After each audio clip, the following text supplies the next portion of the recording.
the party, party, dancing at the party, yeah, dancing at the party. There's a party in my shoes, in my pants, just want to party. There's a party in my shoes, in my pants, just want to party. There's a party in my shoes, in my pants, just want to party. There's a party in my shoes, in my pants, just want to party, party. Stepping through the door, people dancing on the floor, floor, shaking, jumping, b-boy crumping, DJ yelling, go, go. Move the crowd, music's loud, bass so hard you feel it, feel it. It's not safe to buy a drink right now, cause you will spill it, spill it. This is from the soul to the bottom of your soul, soul. As your mojo grows, cameras, lights, flash, pose, pose. Getting silly, look, the ceiling seems to be on fire, fire. Sweat dripping, straight dripping. Oh, you too, cause I was dancing at the party, dancing at the party, party, dancing at the party, dancing at the party, party, dancing at the party, dancing at the party, party, dancing at the party, dancing at the party. There's a party in my shoes, in my pants, just want to party. There's a party in my shoes, in my pants, just want to party. There's a party in my shoes, in my pants, just want to party. There's a party in my shoes, in my pants, just want to party, party. DJ find the replay, this song for the fans, American, Switzerland, Europe and Japan, international show, music for the globe, likewise guys, wild out while getting throw, big booty Judies and the woodies hit the flow, drop it low, girl, drop it low, open toes, heels on, boots on Nike, Aaron, ain't nobody caring what they wearing, they just yelling. There's a party in my shoes, and my feet just want to move. There's a party in my shoes, and my feet just want to move. There's a party in my shoes, and my feet just want to move. There's a party in my shoes, and my feet just want to party. There's a party in my shoes, and my pants just want to party. There's a party in my shoes, and my pants just want to party. There's a party in my shoes, and my pants just want to party. There's a party in my shoes, and my pants just want to party, party. Dancing at the party, yeah, dancing at the party, party, dancing at the party, yeah, dancing at the party, party. Basic, yo, Hi everyone, it's Killshot 99 Gaming. This is Play Dead Live, the Midway Awards. We got a really, really good event planned for you guys tonight. So first of all, appreciate all of you guys. I missed all of you guys. I have not done a stream since last Saturday night when we did a little bit of the football game. We have been working and planning and getting ready for the Asylum Wing. We're going to talk about that tonight. We got the Harvest. We got some awards that are both earned and voted upon. A couple of those things. We're going to acknowledge just some things from the last 6 months. So you guys have had a say in some of this, and then some of it is based on PCP and different awards. So I am super, super excited to reward, to recognize, and to show you guys a little bit of the future of what we're going to do with Play Dead Live. And I think you guys are going to be blown away. We get closer and closer with the portal. Some of what we've worked on has been getting just little small things with the portal, like bugs and some other things that we needed to get taken care of, whether it's email addresses or the ability to do stuff in an admin account. But we are fine-tuning it to make sure that it is ready to go. So stick around for the whole thing. It's going to be about 2 hours, but we got some really, really neat rewards at the end of it. So hopefully you guys will see kind of the future of Play Dead Live. But without further ado, you guys ready? Give me a 999 if you guys are ready for the first award. Now, remember, we're going to go back and forth with some of these awards. And again, I'm going to announce them, and we're not going to go to the Wall of Fame just yet, because I want to show you guys one of the new Walls of Fame right at the very end when we get down into it. But some of this is just going to fly by, because I'm going to go through who the individual winners are. And again, with PCP points, there were a lot of them that weren't a voting thing. So the first award, pay attention, because what we've done with the Midway Awards, which is different than the Max Awards. The Max Awards will be later on in the year, and you guys know Max Awards are crazy busy. It's like a 3-hour show, so many concerts, so many shout-outs, all those things. Tonight is a light version of that. So everybody did not get recognized in tonight's event. Usually with the Max Awards, there's a lot more categories. There's a lot more voting that goes on. But I still think we got a lot of fun and we got some cool things planned for you guys. But one of the new things is that the trophies, many of the trophies, actually have names of either characters or people that have made an influence on the game. So we named some of the trophies for the Midway Awards. So starting out, the Mad Bomber Award, barely squeaking out the competition and going on the Midway Wall of Fame, is going to be none other than Mr. Freeze. Mr. Freeze taking home the Mad Bomber Award. These are based on PCP points. He was able to take down more of the walls than the competition. So congratulations to Dow getting the first award of the night with the PCP category and taking home a little bit of hardware to kick this thing off. They did. They're catching up. But here's the thing. We're going to reset. So if you guys did not down the most walls or get the most gold bars, starting Monday, it all starts over. So the PCP point's going to reset, and I'll have some news on that a little bit later on the stream. So Dow, congratulations, and certainly a lot of walls went down in the first half of the season. So next category, we call this the DZ Guardian. This is the player with the most DZ points as far as PCP. And there's somebody in second making a close run at them, but this was pretty much a runaway. The Minister of Madness, JJ. Come on down, JJ, and accept your hardware. JJ was in a lot of categories, but the first one was the DZ Guardian, so big congratulations to JJ, the Minister of Madness.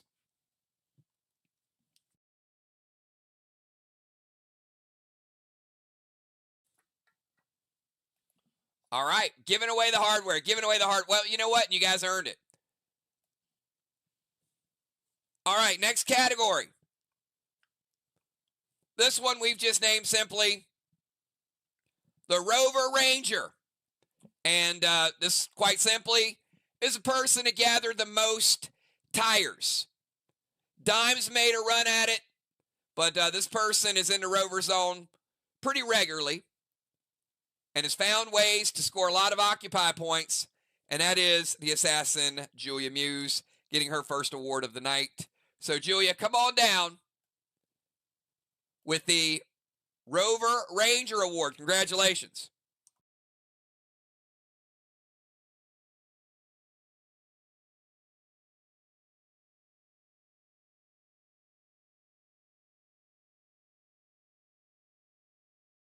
And just a reminder, you guys voted on 10 awards, so we got about 20. That was like we did the first Max Awards. We had like, I think, 15, 20 awards. So a good portion of tonight is going to be with some new stuff, some new items, and some awards. So it's just a good mix. So congratulations, Julia, getting that hardware. All right, next category.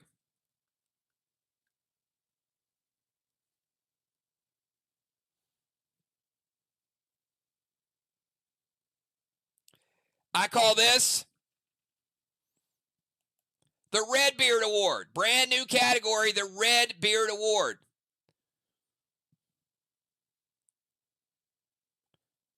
And this is for the person with the most wave awards, right? You guys remember the chapter with Redbeard in the ocean? And that, once again, first person to win 2 awards tonight is none other than the Captain JJ. Congratulations, JJ. Award number 2 on this young evening.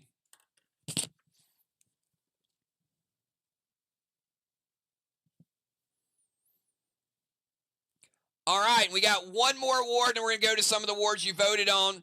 This one is called the Ransom Award. Now, you might look at that and say, well, it's a little bit of a misnomer because ransom, what does that mean?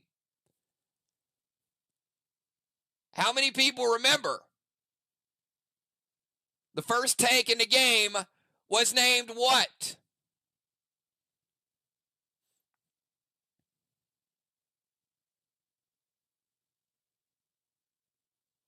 Ransom.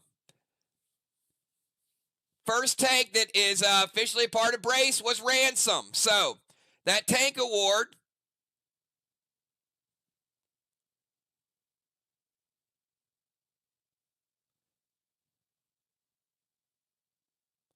and the PC category for Cannonballs goes to Justice. Congratulations to Justice. Come on down and get your hardware, Justice. You will forever be a part of the Midway Awards Wall of Fame. Justice, congratulations. First ever Ransom Award. All right, I know you guys have a lot of fun with the PCP categories, and this next group of categories are groups that you guys voted on. And the first one that we're going to start out, best pet in the game. And this was a runaway. Best pet in the game as voted upon by each of you. The all-new Wicked Icky voted best pet in the game by Play Dead Live players. Congratulations to the Wicked Icky. Overwhelming favorite. Overwhelming favorite.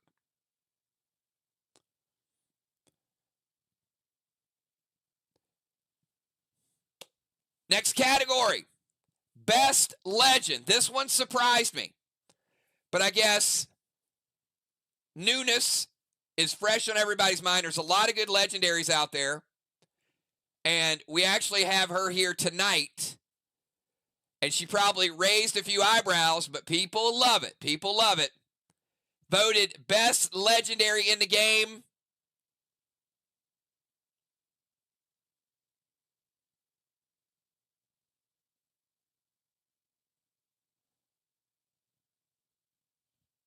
Nebular B-Dub.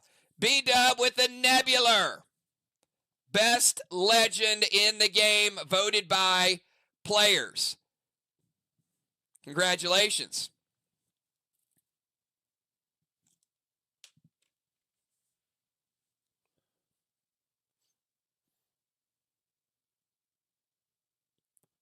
And I think one thing that will make this even a better legend is how creative B-Dub will use it and when she uses it.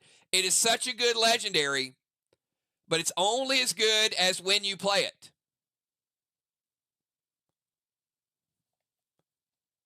So I'm sure B-Dub is up for the challenge and is going to find some creative ways to do that. All right, we got one more award we're going to give away before we go to our next segment.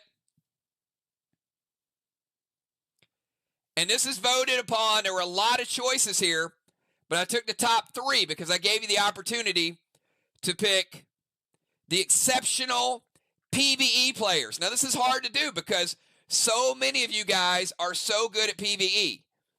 So don't feel slighted because this is voted by your peers. But the top 3, we tallied it up.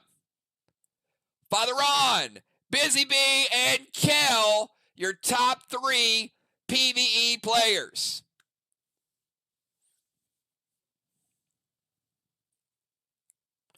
And just like that, we've awarded about a third of all the awards tonight with the event.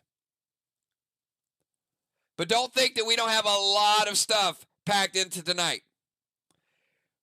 So one of the things that we have is, well, I'm going to rely on you guys in real time.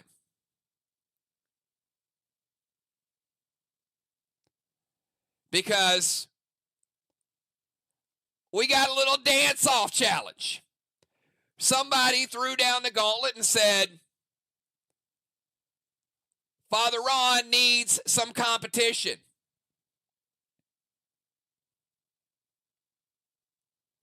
Now, they use props. They use props. So, Ron, I got to tell you, it might be a tough one. Because I think it's going to be a little bit of, it's going to play at their heartstrings a little bit. But I'm going to ask you guys to vote at the end. And we're going to start out with the challenger first. Ron, I think we should show the challenger and give you a rebuttal. What do you think?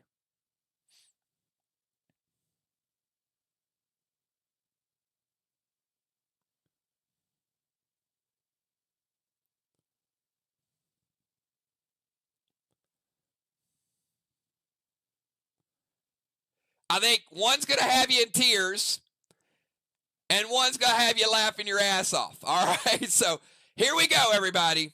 The challenger is the one and only Minister of Madness, challenging Father Ron for the dance title. Write down your score. At the end, I'm going to ask you to score it, okay? From a 1 to a 10. Here we go. Turn the volume up, everybody.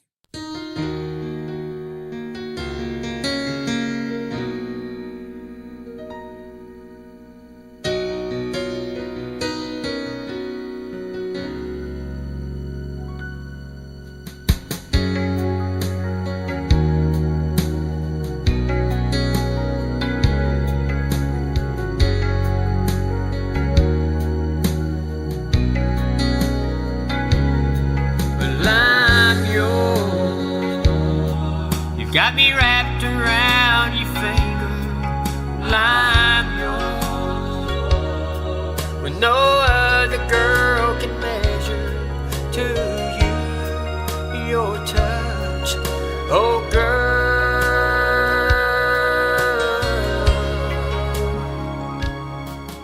I'm yours. I'm like a metal to a magnet when you come near me with your magic. You have your way with me. You bring me to my knees. 'Cause I'm yours. You got me wrapped around your finger. Well, I'm yours. With no other girl can measure to you, your touch, oh girl.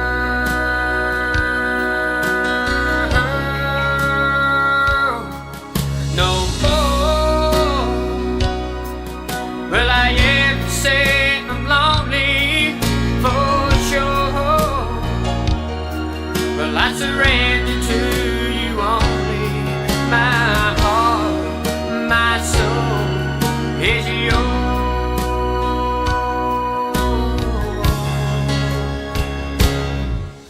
My door is always open to you, baby. Just walk right in and truly love me. Just press your lips to mine and hold me one more time. 'Cause I'm yours. You've got me wrapped around your finger. Well, I'm yours. When no other girl can measure to you, your touch, oh girl.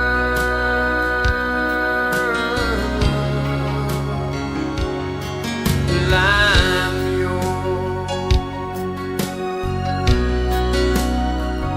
I'm yours.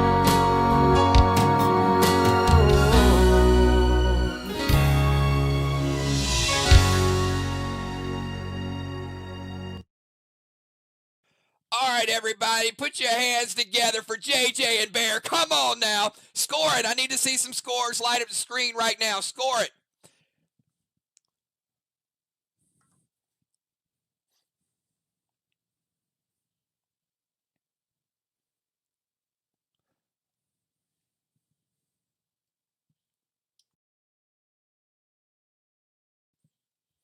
All right. Oh, boy. boy. Here we go. Here we go. Even the Italian judge is going to score this one high. Let's go. All right. All right. Looking good. Looking good.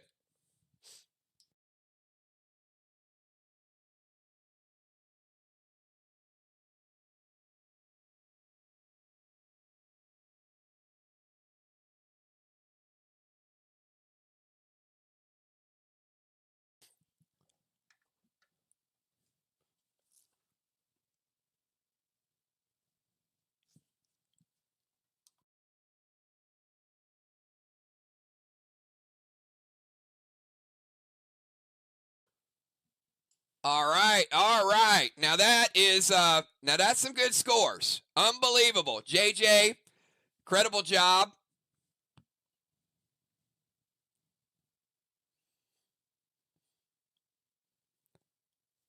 Now, keep that in mind.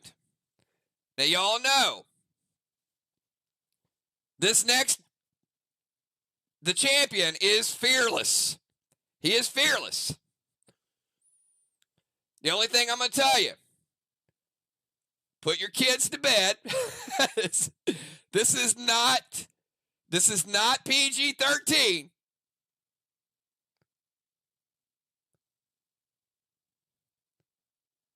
He is not only the messenger of the Lord, he is the father of funk. Put your hands together and get ready. Y'all threw down the gauntlet. You made the challenge. The one, the only, Father Ron.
And even blew everybody a kiss at the end. Come on, put your hands together for the messenger of the Lord. Scored, everybody. Let's show some love. I feel like every time I watch a Ron video, I need to take a bath in holy water myself. So, Father Ron, unbelievable job as well. And man, oh man, I hope you guys next time, we need more contestants. I love it. I love it.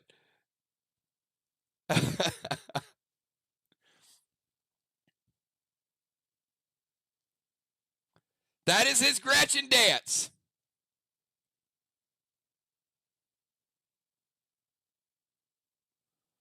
Y'all are gonna make Ron get props next year. Next year Ron's gonna come out with 2 dogs. No doubt about it.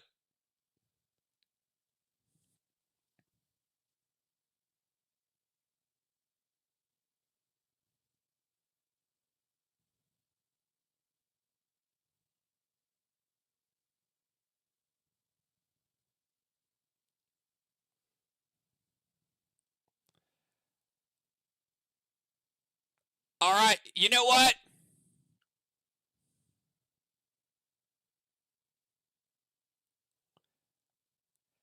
I got to cast a tie-breaking vote. And I just can't do it. We're going to have co-champions. We got to have co-champions. Father Ron and JJ, co-champions in the dance competition. We will have to settle this once and for all during the Max Awards. During the Max Awards, it's going to be at a whole new level. So we're going to give each one 15 resin restores. 15 resin restores for both. They both did an amazing job.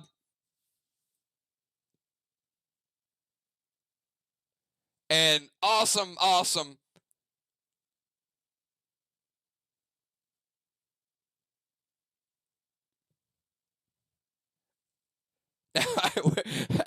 I will say, JJ, the original music was an Irish limerick. so I did mix up. I changed the music for both. So certainly the original versions were a little different.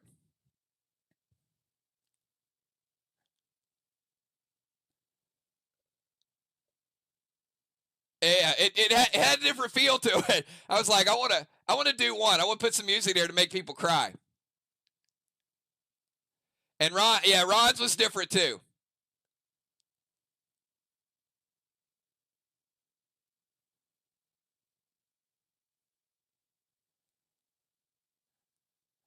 He could probably send it to you. I don't know if he wants that on Facebook. Well, I mean, it's on YouTube, I guess. But yeah, if you guys, if JJ and Ron want to send out the originals, they certainly can.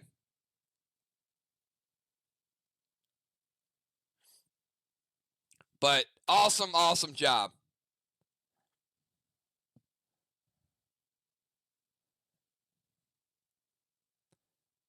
All right. So JJ and Ron, we do this every time, right? I think we need to do it again. Who can we recruit out there for the Max Awards? You guys got, about 6 months before we do the Max Awards. Who can we recruit out there to put together a dance video? Where's Dimes at? Where's Busy at? Moonshot. I remember Moon did one initially. Busy did one. I mean, all of them. We need to get the next Max Awards might be around Halloween, so we need to get Moonshot dressing up. We need to get Busy doing her dance. Dimes doing her dance. I know Jim. We need to make this a big competition. Because the two of these, they've raised the bar to a whole different level.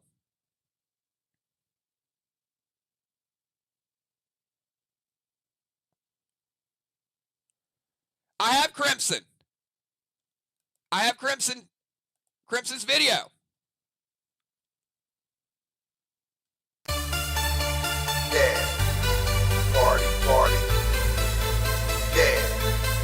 Party, dancing at the park. Yeah. Dancing at the party, dancing at the park. Yeah. Dancing at the party. There's a party in my shoes, in my pants, just want to party. There's a party in my shoes, in my pants, just want to party. There's a party. All right. She didn't want me to release that. She didn't want me to release that. So I'm not gonna show any more of it. All right, let's get back to it, everybody. We got some more awards to give away, but big shout out to Ron and JJ. You both absolutely deserve the 15 resin restores. So takes a lot of courage to get up there and dance, and you guys really put the heart, the soul, everything into it. So yeah, absolutely. But thank you guys so much. Love it when our Play Dead Live players get really into the moment. All right, we're going to next award. Next award is going to be PCP award. And again, this is based on playing, scoring, doing all those things. This one we are calling the Orb of Zeus. The Orb of Zeus. You guys remember we had a little bit of Zeus's temple in the Portal of the Gods a couple of years ago. So the orb is an award for occupying the temple and getting his second award of tonight, tying JJ. Justice, come on down with the Orb of Zeus award. Justice and JJ now tied with 2 pieces of hardware each.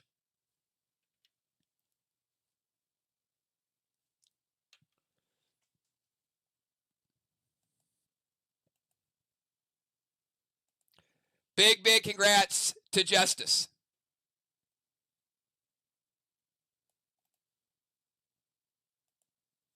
All right, this next one. This was neck and neck all year long. One would gain, one would miss, one would gain, but both of them pretty consistent. There was actually a third that was pretty close in there, but we did have a tie in this one.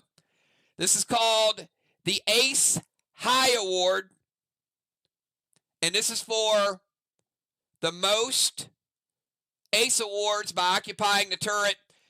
One thing about the Crossfire is there's so many different roles to play. There's your Ozone, there's your Siege, there's your DZ. Whether you're on the bench, everybody's got a role. Some people, it's the Temple. Some people, I really, really love this battleground. And hopefully you guys have had a great time with it because it is the most difficult, most challenging faction war we've ever had with the items, the abilities, and the movement. You guys know we always wanted to get the movement. And from where we have started to where we're playing now, it just seems like no matter what you're doing, your role is important now. Hey, I'm coming in round 5. Okay, well, you got to take over the DZ. We got to get those 2 halos. Oh, you're coming in round 5. You're in the Ozone. We got to have that. Well, these 2 players tied, and it is the Animal and Shaman Sheila with the Ace Awards, brand new award called Ace High. Shaman Sheila and the Animal, congratulations. Come on down. Co-winners in tonight's event.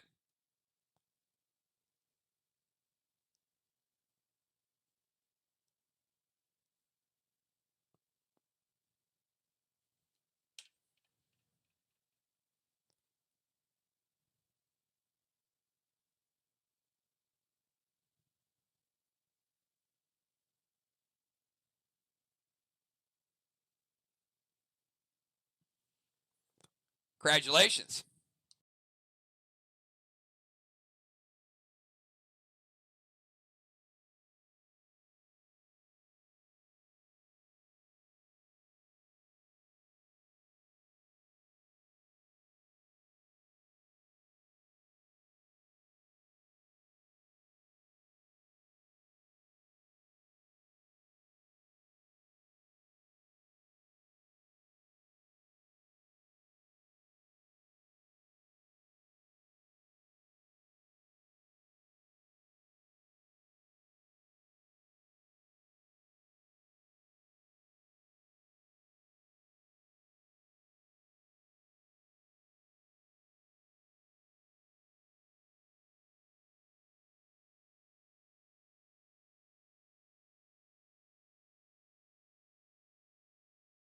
All right, next award.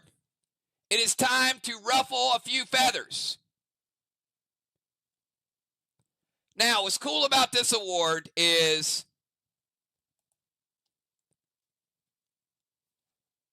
we named it after a legend in Play Dead Live. Anybody want to guess? This might be one of the biggest legends in Play Dead Live history. So this award for ruffling feathers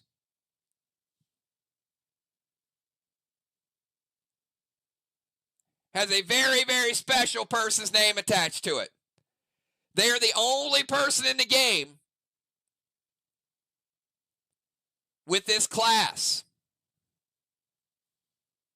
And that is the one and only Ranger Chris. This is the Ranger Chris Award, everybody.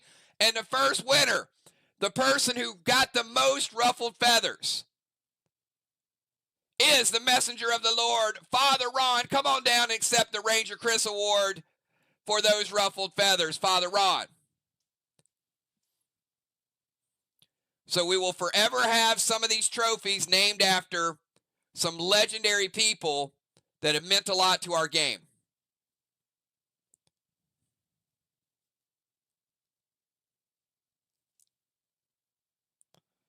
Father Ron walking home with his first official piece of hardware. I mean, the dance championship is kind of a co-championship. It's not an official Midway award. But Ron getting his first official one right there. Congratulations, Father Ron. Now we're going to follow that up. This one was a battle between our top two dance contestants. It is the High Fly Award.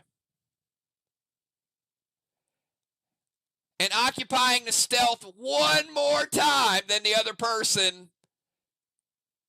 JJ just missing out. Father Ron, back to back. Congratulations, Father Ron, for your second piece of hardware.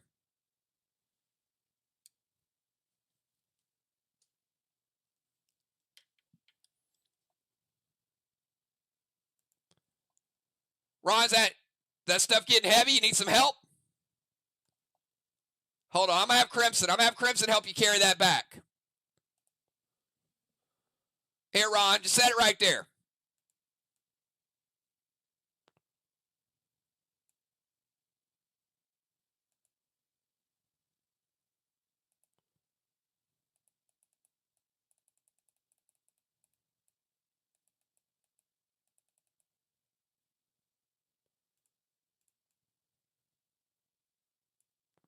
All right, we'll get that back to Ron's chair shortly.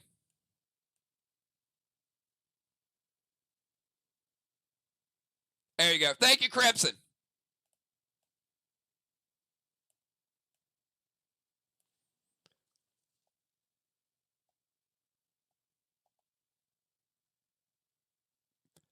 All right, next award.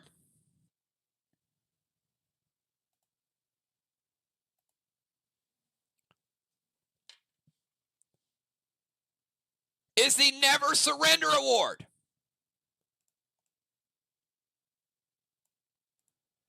And this is the person who got the most surrenders and white flags by making their opponent surrender. And that's right, winning 3 in a row. I'll just leave the trophy right there. Father Ron. Dude, save some for somebody else.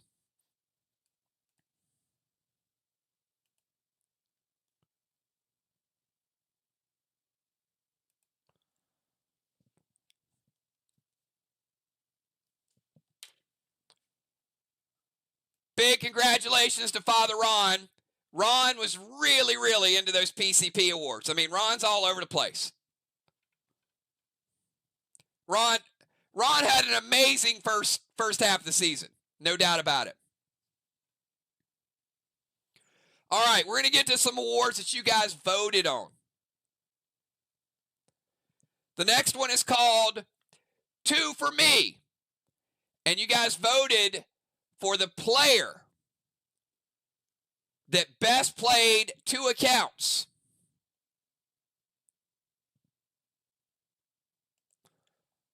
All right, top vote getters.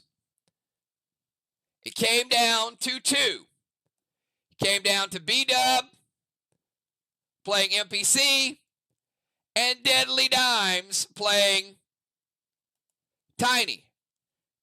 The top 2 vote getters, and your winner, Deadly Dimes and Tiny bringing home the hardware. Congratulations, Deadly Dimes.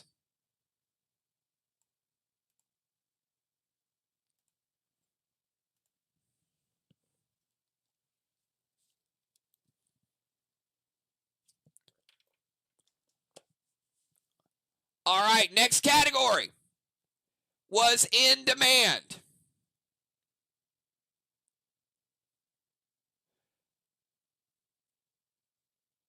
There were 3 vote getters. I'm going to put them on the stage, and then we'll announce the winner. This is the person that players would most like to play with in some capacity, either faction wars, doubles. Father Ron's on the stage. Craven Light is on the stage.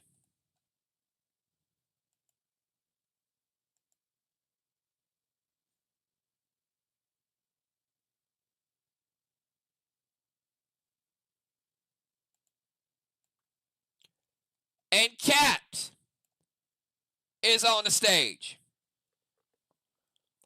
And your winner for most in demand, it was by a landslide, by the way, Craven Light, most in demand player in the game. Congratulations, Craven Light.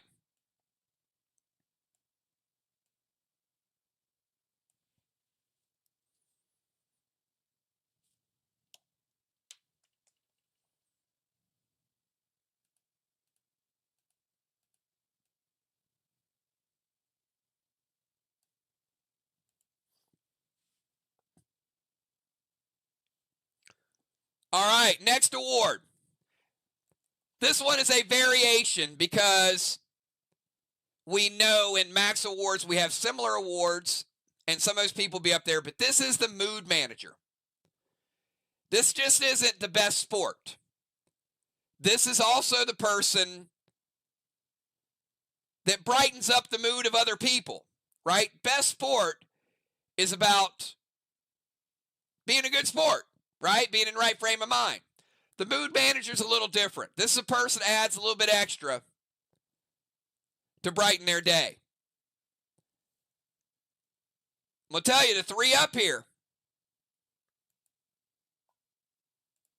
they do it for their faction. And others. Bomber Bones on the podium.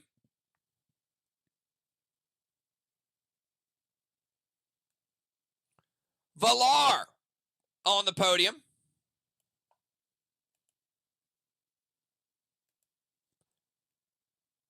And the Assassin on the podium.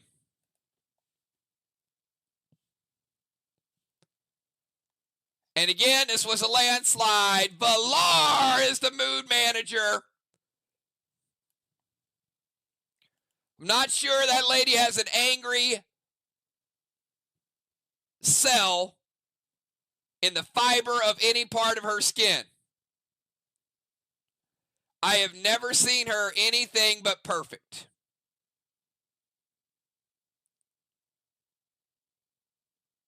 Congratulations, Valar.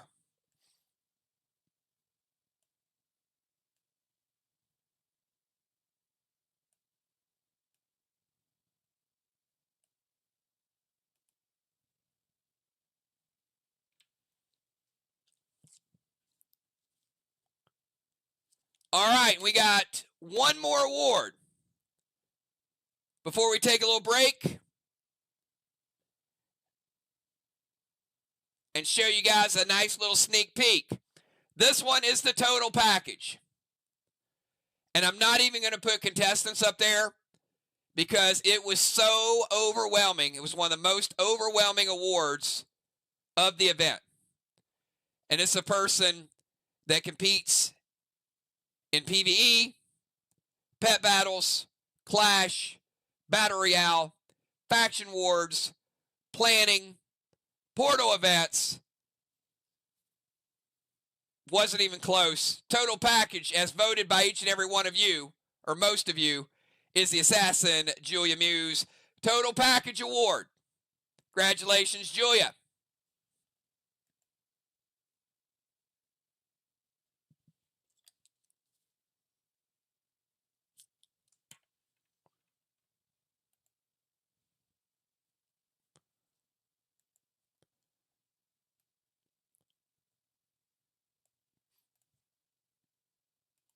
All right. We are going to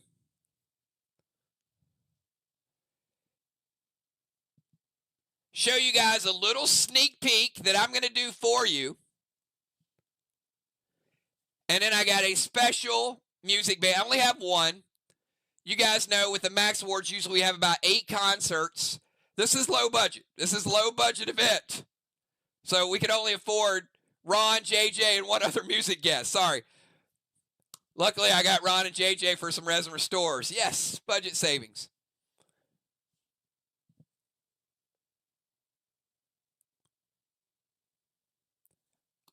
But I'm going to show you a quick sneak peek, play a concert, and then we come back. I'm going to go over some rule changes for the Asylum Wing. Some brand new things you guys have never seen before.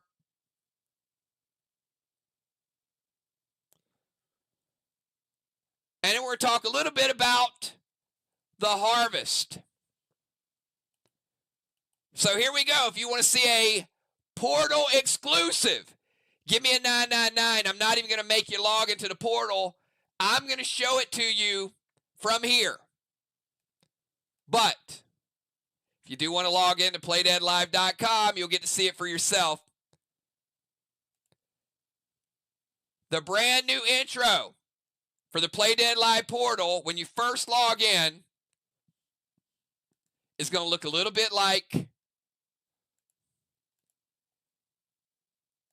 Wait a minute. Valar? Where you at, Valar? Where's Valar?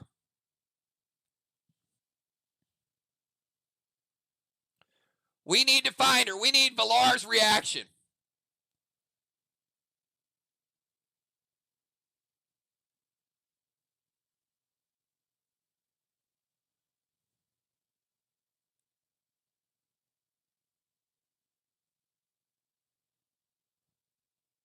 All right, here you go. You ready, Valar?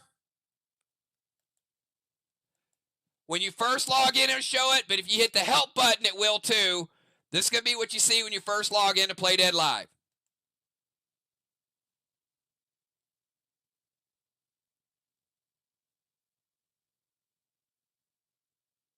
There we go. Oh, we got King Apollo bringing it in for us. That is going to be the signature Play Dead Live animation when you first log into the site. We decided to start it out with animation.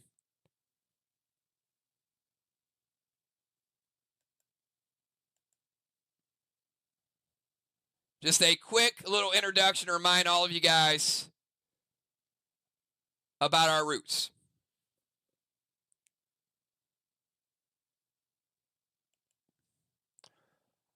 All right, before we get back,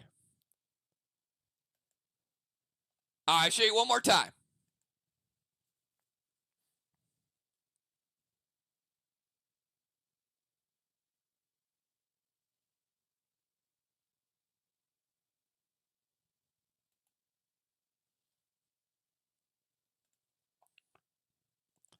All right, so we're going to get to some things that I was very passionate about getting the game moving a little bit quicker.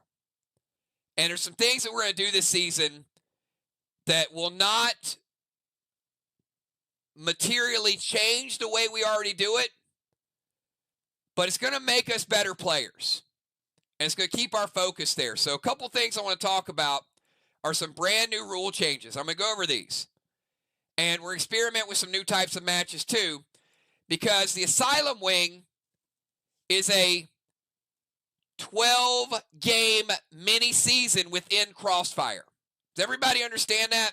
So we have Crossfire, and we just finished the first half of the season, and now we got a 12-game run of the Asylum Wing where the rules are going to be a little bit different, and we'll play the Asylum Tournament. So we have tournaments within the Crossfire umbrella. These 12 games do count on your overall win-loss record.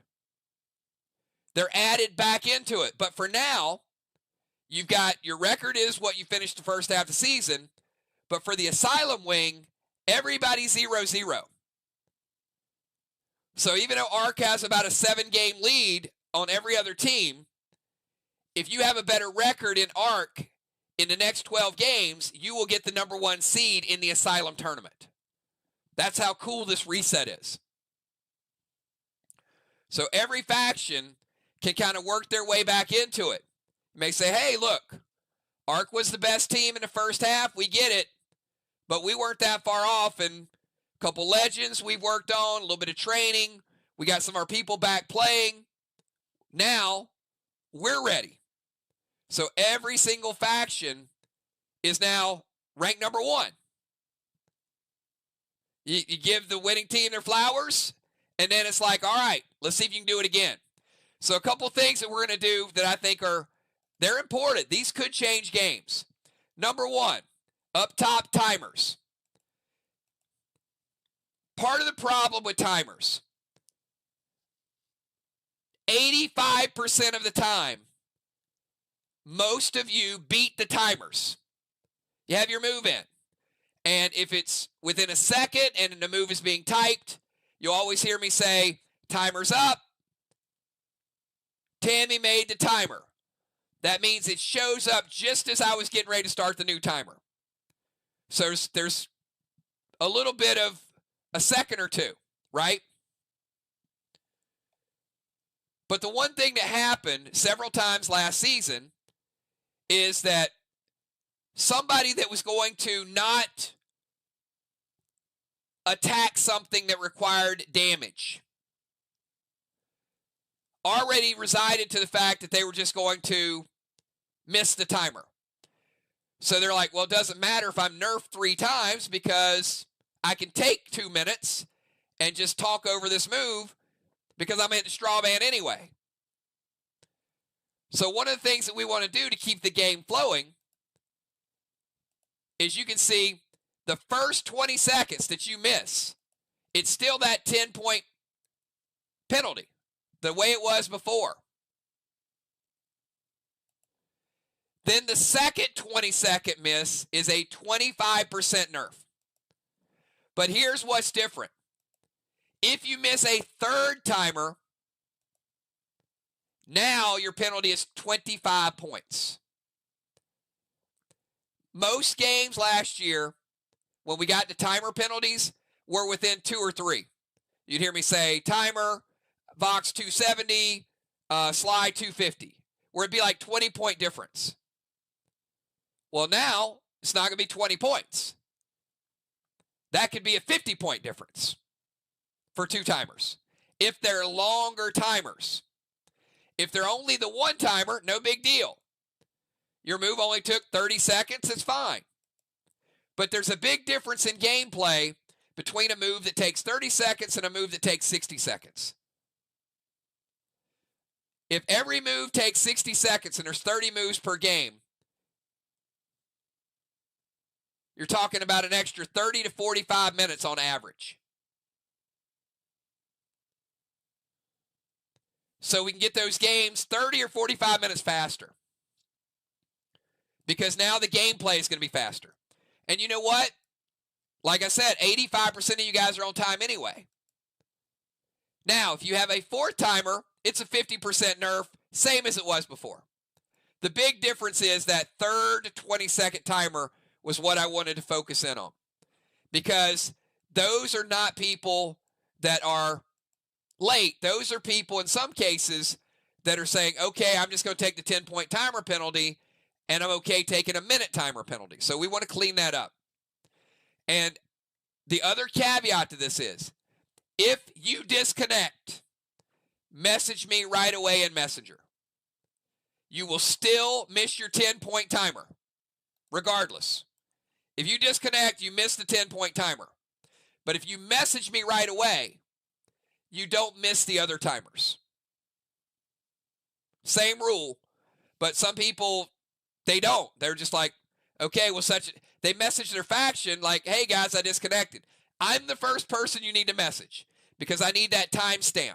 So just shoot me a message like, relogging.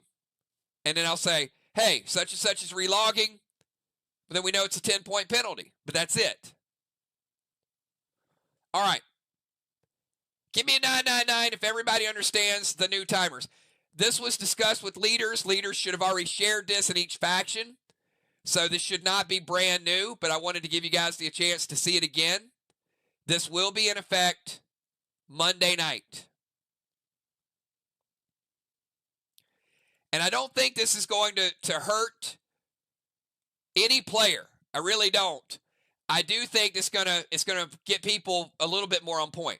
Now, the next one is going to hurt some of you guys. I'm just going to be honest with you. It has been a frustration of mine and other players for a long time. And it really drills into focus. But how many times have you guys heard me say in a game, which boss are you, which chest are you playing that boss on? Right? Give me a yeah if you've heard me say this 5 to 10 times a game. What's your target for that grenade? It's going to the watchtower, it's going to the wall. All right, you're playing Scold. Who are you targeting with Scold? All right. That is probably the biggest time waste we have in the game.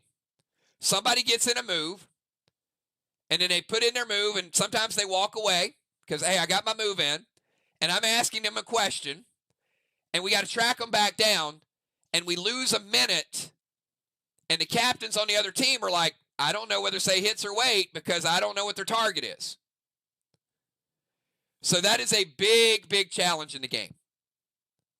Now, what we wanted to do is we wanted it to be a wake-up, but not a destruction, not a death penalty for players who make mistakes. Because some of y'all do it 3 or 4 times a game. So I didn't want it to be 100 or 200 points a game. But I don't want it abused either. So if you miss one of those 5 targets, now again, we may change this. One of the things we did not put in here is smokes. If somebody drops a max seal, I didn't add it. I'm not going to add it now. So technically, you won't. If you play a max seal and you don't put it, for now, I'm going to say, who are you max sealing? We have some leniency with Kang targets, but these 5 captains and challengers, you need to listen to what I say and what they say. No, I'm not right now. I'm talking about in the game. If I say to somebody, which chest are you targeting? If you're on the other team, you should say challenge. That's a 25-point penalty. Because I'm telling you, I'm going to miss it. I've done it for so long that it's not going to be in the forefront of my mind. I'm going to ask you guys, and on the other team, if you are a good challenger, a good captain, you will pick up on it quickly. I may pick up on it, but I may not get it right away. Now, let's say Ron starts the game, and his very first move, he says, I'm playing boss. And I say, Ron, which chest are you targeting? And he says, Main Street. How much does Ron get penalized by doing that?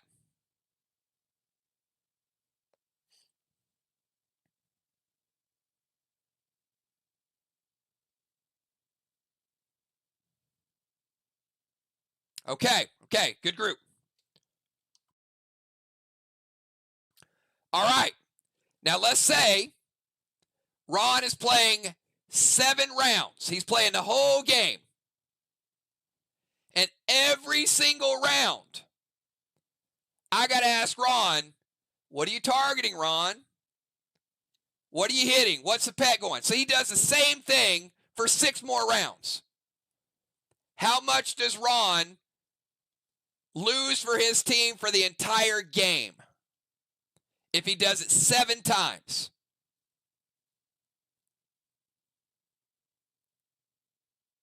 Good. All right, perfect.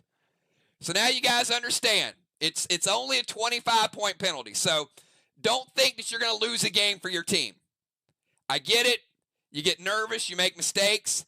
But we got to get better at it. And this was a good way of saying it's easy to hit you with that 25, but now I'm going to circle you, and that's 25 for the whole game.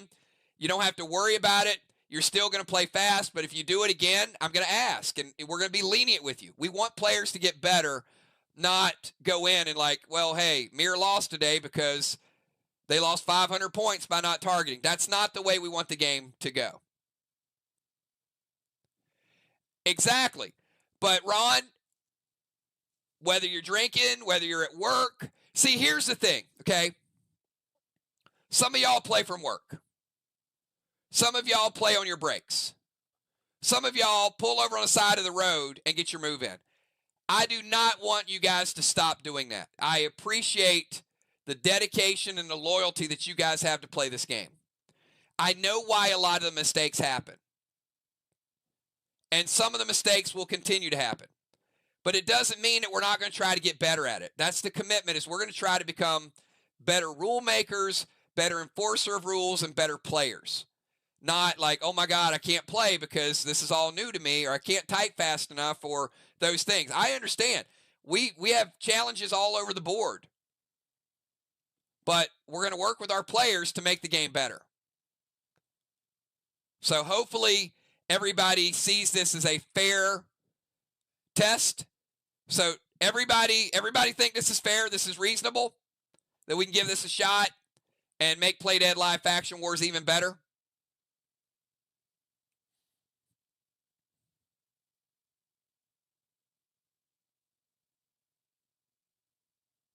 All right, good stuff, good stuff. Okay, one more thing over in the bottom left-hand corner.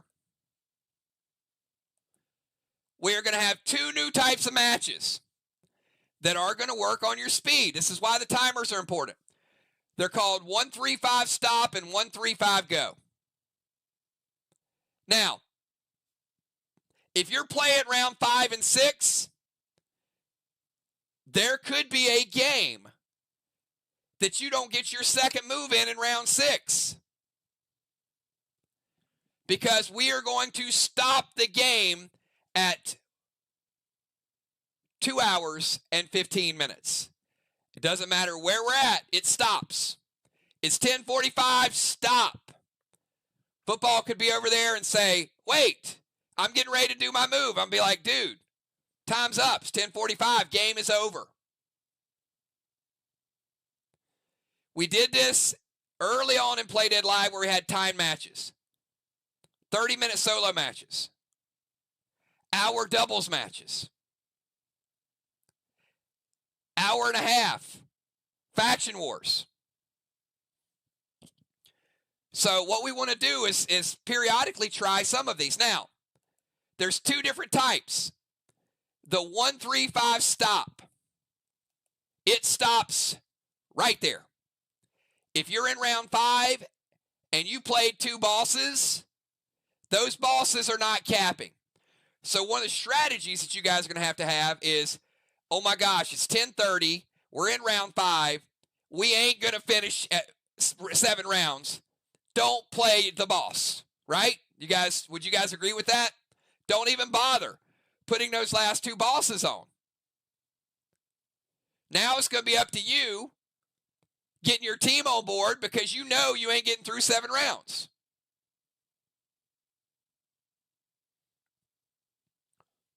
Because it stops. Your DZ does not cap that round. Your orb does not cap that round. Your occupy does not cap that round. Maybe you already got siege, maybe you got lucky, but if I'm on the other team and I don't think we're going to make it, all I got to do is keep you from sieging 1 round, and you wouldn't have capped that till 6 anyway. So the strategy is going to be how the time works in to a 1-3-5 stop. No kangs. It stops. So you're going to have to play on the fly based on time. This has the potential to be brilliant because now some of those cookie cut moves are worthless. Now you're going to be like, well, I was going to do this, but hell, we only got 15 minutes. If I play a Kang, that ain't going to cap. So the other teams are going to be on to it. So this is going to really, really put those teams that are in the moment, it's going to help them a lot. If you're playing in the moment, your team is going to do well. Now, the other variation of this match is 1-3-5 go. 1-3-5 go will cap those bosses that you play in round 5, even if it is in round 6. It will not give you the occupy for round 7. So let's say you're in round 6. You played 2 bosses in round 5. What we will do is we will fast forward to the end of round 6 once the timer stops. So that means if you're in a zone that you would have occupied, you will get credit for that. If you're in the DZ, you will get credit for the end of round 6. If you're in the temple, you will get an orb if you get the orb award at that. And we will prorate the bosses as if they cap for the whole game. So then you can play the bosses in 5 and maybe get them to cap around early because the game's going to end. But that's the only thing. The bosses and the kings will be the only thing that you get. You're not going to get an extra occupy. You'll get where you were at that moment for the round to end. So that's going to be the 1-3-5 go. If it's the second player in round 6, we say stop, and I treat it as if round 6 just ended. So I give the DZ, the halos, the temple, and then I will give the occupy, the siege, whoever was moving, and I will give them credit for the bosses that would have capped in 6 or 7. Everybody understand the new Asylum Wing rules. If you do, give me a 999 right now. These are different types of matches. Timers and targeting are something that are going to be big in the Asylum Wing the next 12 games. All right. You guys ready for some fun? Because I got new stuff. Those of you that have been doing things for a little while, I think you guys need some PCP categories to recognize some of the stuff that you've been doing. I see you sitting there tonight. You're like, okay, yeah, that person got a PCP award, but I do this. How come I'm not rewarded for it? Well, you know what? We're adding some new categories and some new strategies for the risky players and for some of you guys that have been doing something super cool for a little while. All right. Now, y'all really need to like the screen up. I'm more excited about this next slide than anything. Give me a hell yeah if you guys are ready to see some really, really neat strategy changes in Play Dead Live. This is what keeps you guys challenged, interested, excited, and enthusiastic. All right.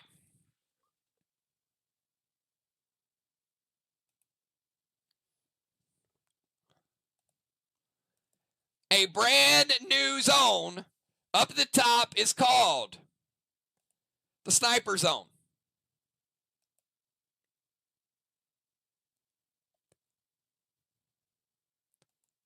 That is up there where the portal's at.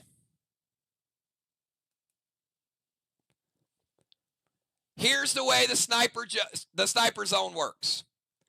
You can siege. Got a player who sieges. You can occupy.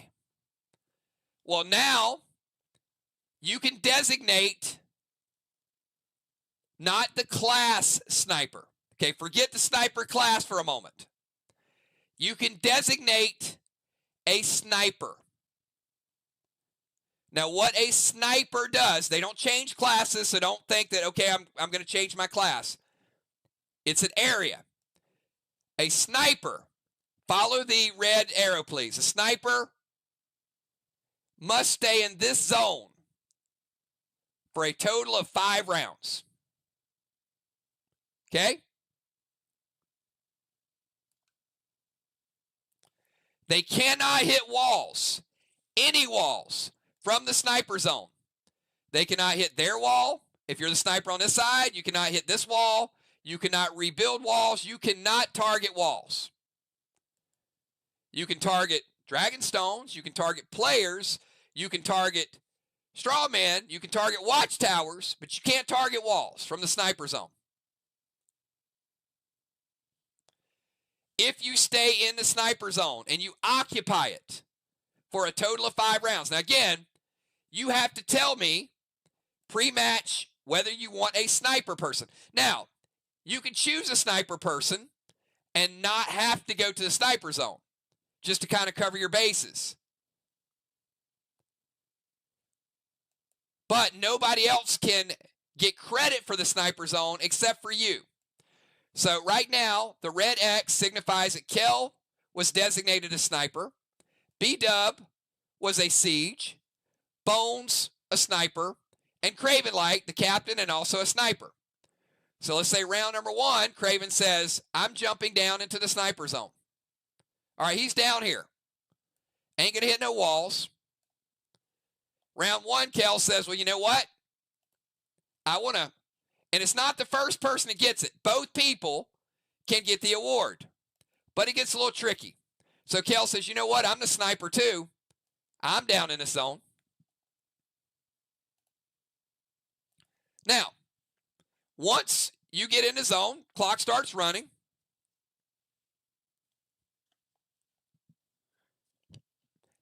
And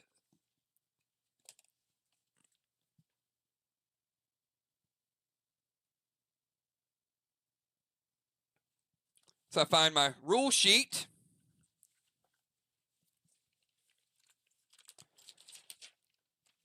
Here we go. All right. So you occupy it for 5 rounds.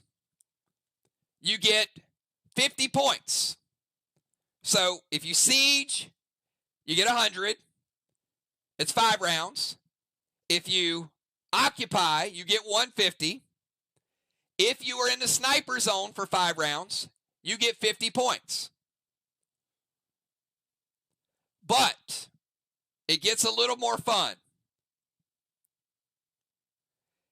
After you have been in that zone for 5 rounds, you can leave that, you can go hit walls, do whatever.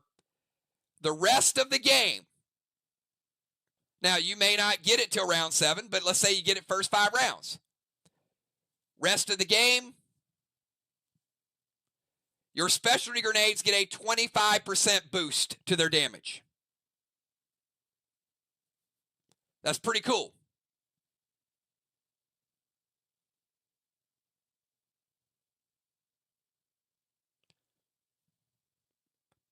Now, I don't think Craven Light's here, but he's going to get as excited about this as Villar did. We saw the dragons. Moonshot might as well. I don't know, a couple of y'all might. You see these 2 players that are in the sniper zone with each other?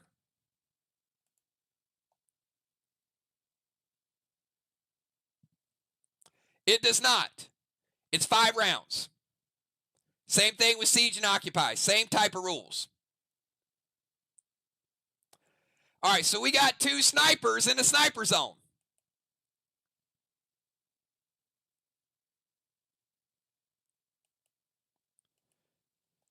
They deal double damage to each other if they decide to attack each other. So be careful who you enter the sniper zone with, because they may not want you there. So if they attack each other, they're dealing double damage with any type of attack. Yes, they can use grenades. Remember, you can use grenades, you just can't hit walls.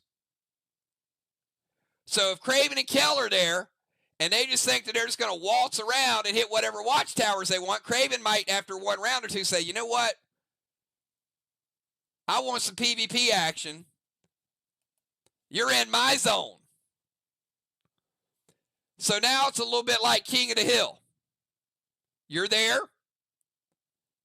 Maybe you let the other person stay there.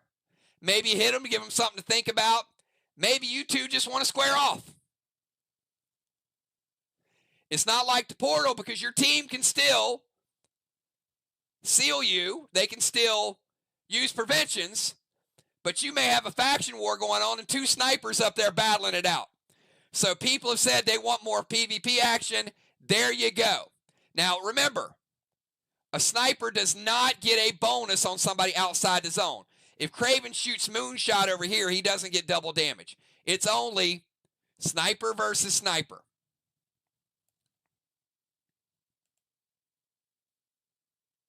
All right. Father Ron,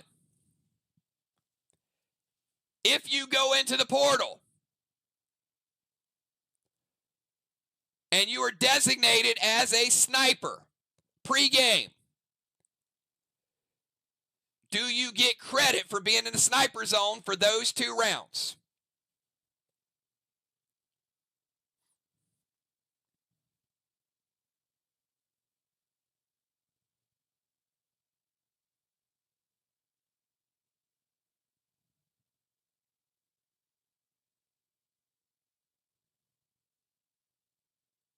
What do you guys think?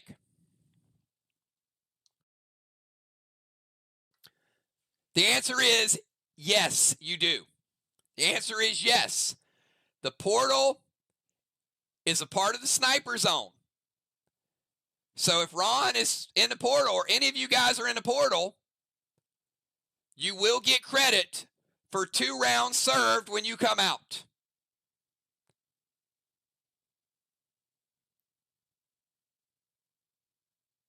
Pretty cool, right? So now if you come out, you don't necessarily have to siege or go to a DZ. You can say, hey, I'm going to stay here and I'm going to get these 50 points. It gets better.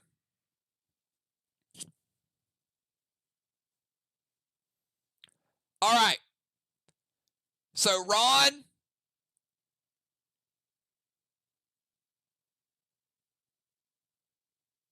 and Gemstone, Julia, Dimes, B-Dub, Bones, Kel, give me a 999 in chat right now. So I'm about to make all of y'all much, much happier.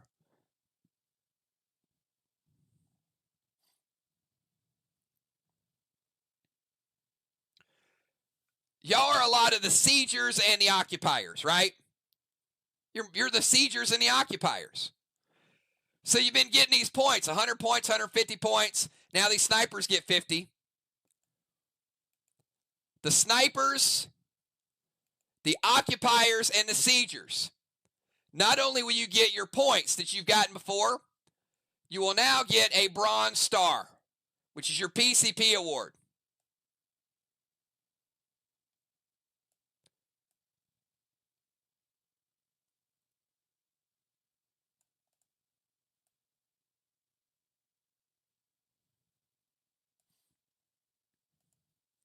That is a 25-point PCP award.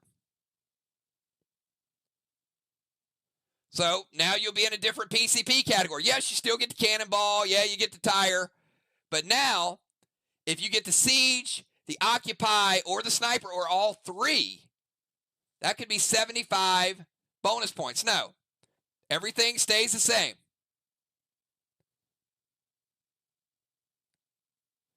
So now, all of y'all are in a similar category because the snipers and the siege and the occupies are all in a PCP category called bronze stars.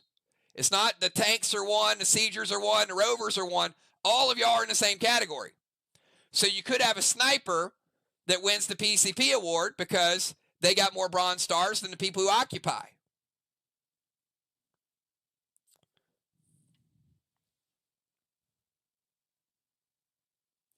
All right, I'm going to give you another nice bonus. Y'all know that 25% specialty grenade bonus that the snipers get? If they occupy that for 5 rounds? Specialty grenades. Not monsters, not grizzlies, specialty grenades.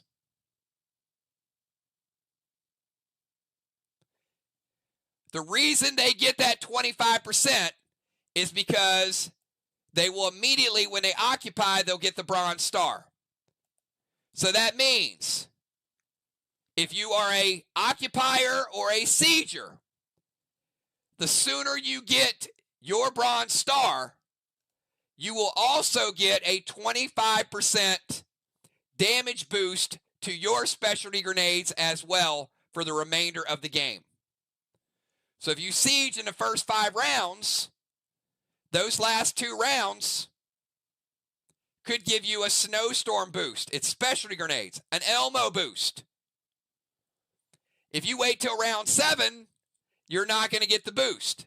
So can you guys see the tactical play of try to get them quicker, but if you're defensive, you're going to try to stall them longer. So your occupier gets occupied before theirs, so your specialty grenade for that person hits a round earlier than theirs. Everybody follow me on that. Do you see the advantage to that? How cool that will be.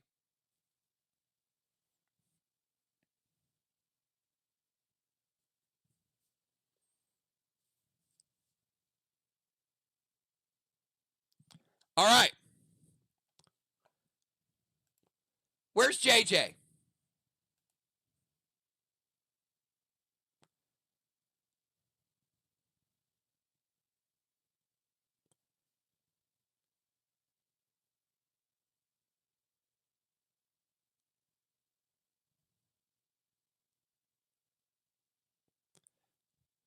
All right, JJ, not boats, not boats.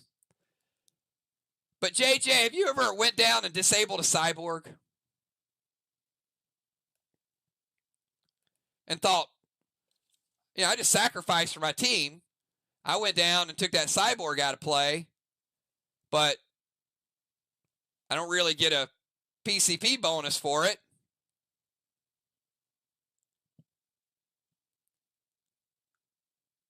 Well, now you do. We're going to incentivize you to disable the cyborg. You now get the Demo Man PCP award, 25 points. If you disable a cyborg, it's dynamite.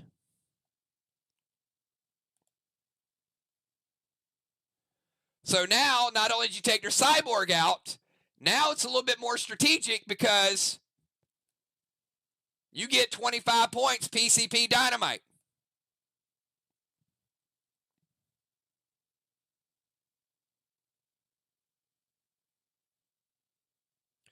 So you could have JJ. JJ in a single game could disable a cyborg and get a PCP. Release a sub, get a PCP. Strawman number 6. Watchtower number 9. And a gold bar.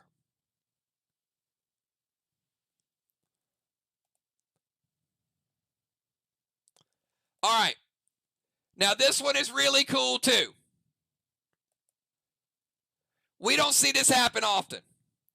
But maybe you could see it because I want you to tally up the points here.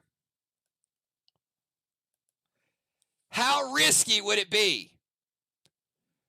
Ron, give me your level of risk from 1 to 10. How risky would it be for you to go in the portal and Cat to disable a cyborg in the same game? It's pretty risky, right?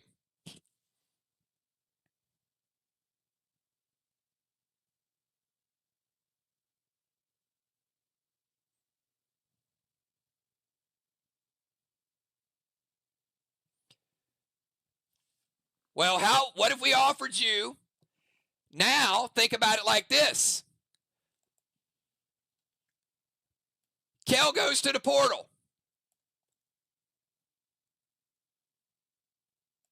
Ocean Man surrenders. Kel gets the MBS. She gets a ruffled feather and a surrender. It's a pretty nice payoff. Or somebody goes in and fights her. And JJ says, you know what? It's very risky, but I'm going to go disable the cyborg. So Kel has already got 2 PCP awards up here. It's 50 points. JJ disables the cyborg. She gets 25. If your team disables a cyborg and goes in a portal, each of them will get a Risk It Biscuit. All right, the Risk It Biscuit. That means each of them would get 25 points. But only if both go. If one goes, you don't risk nothing. But now if Kel is there and JJ gets a risk it biscuit, and Kel gets a risk it biscuit, that's another 50 points. So if you're on the other team, you're like, well, we got 4 on 2, but we better make up some points because they're playing risky.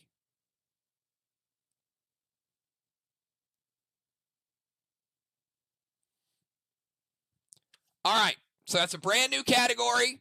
It's not going to be easy to get, but I could see maybe there's a strategy in it for you. It's much more balanced than it was before. Now some of y'all are thinking, hey, I might want to do this instead of just that person doing it all the time. I might want to do it before they do it. That's really when the game is in the right place. All right, and I got one more. This is a challenge. This is a PCP point, but it's going to take a lot for you to get it.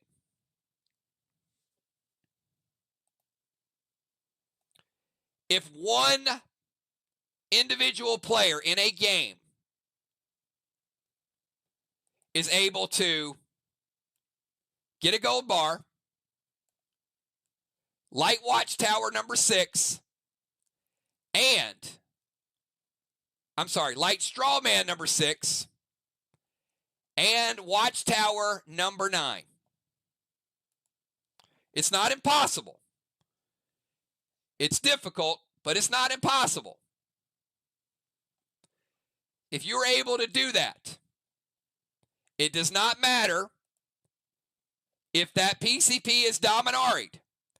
If you achieve the event, you get credit. So if you finish a wall and you get a gold bar, and Valar takes your gold bar, you still get credit for having achieved that event.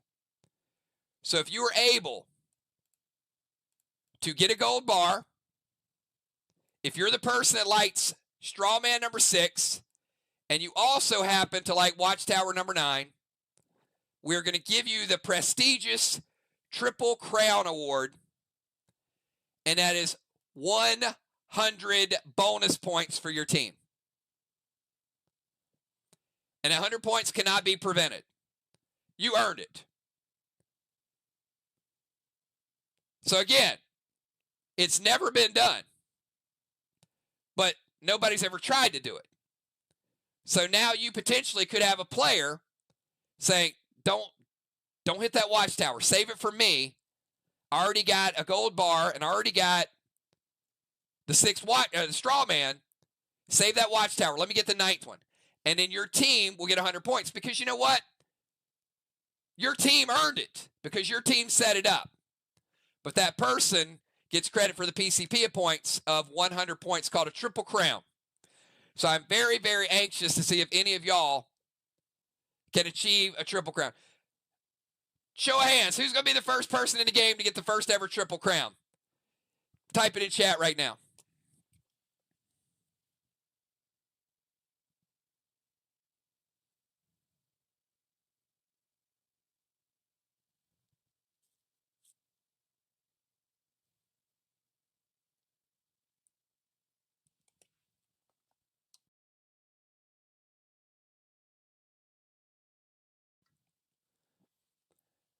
Now, if somebody was close to a Triple Crown and there was one red block left, how many of y'all captains are going to prevent that shot, right? So there's the strategy to it. It's knowing where you're at in the game and what people are trying to do.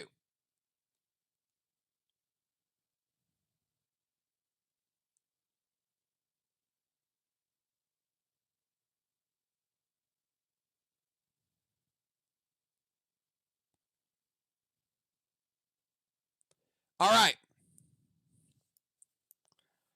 So I'm going to sweeten the pot. I will give a box to the first player that achieves the Triple Crown in Play Dead Live history, okay?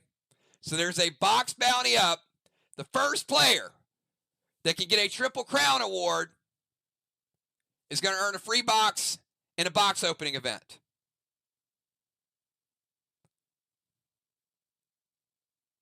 Now, you might think that you got to play the whole game, but you really don't. You have to be in at the right moment. You might come in round 5, and there's one red block, and you play a scold, and then get rid of the wall, and then your next one is a shot to a straw man, and your second turn is possible.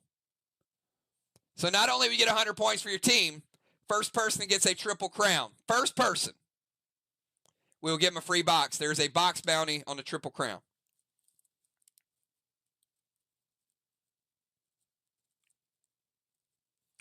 All right. New additions, everybody. Come on. You guys excited about the Asylum Wing? A lot of new stuff to do. Some fun gameplay. It is a 12. Who is going to learn it? Who's going to be able to go out there and execute this week? You guys excited about the new game changes?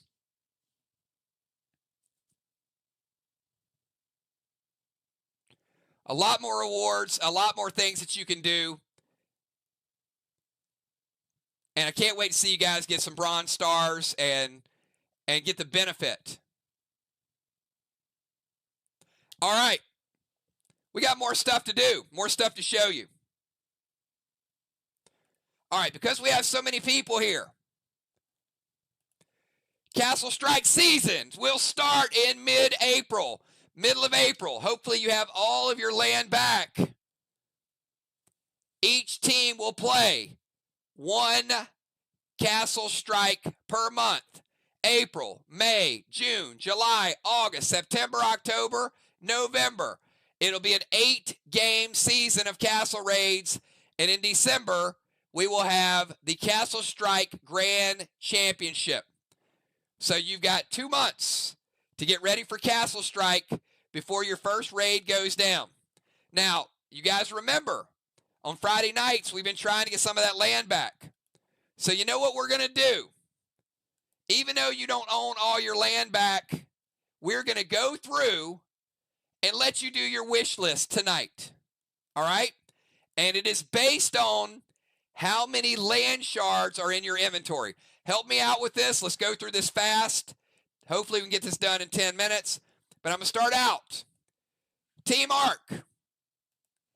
And if the person is not here, they will randomly be assigned a plot of land. Take a look at the map.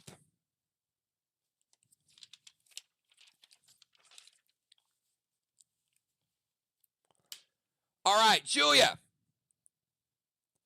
You have 22 land shards. Now remember, players are going to come in the top left-hand corner, over here, and over here. That's where the raid targets are going to be. They start there, and they can portal, they can go there, so on and so forth. You still have to take the land back, but Julia, you get to pick first because you have the most land shards, 22. Which number would you like to be your plot of land?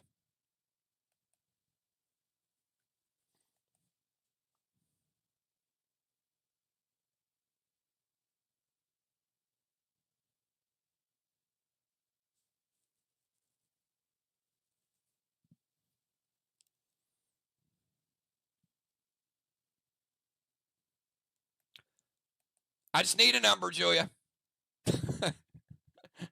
just a number. No, you get what you have in Castle Strike.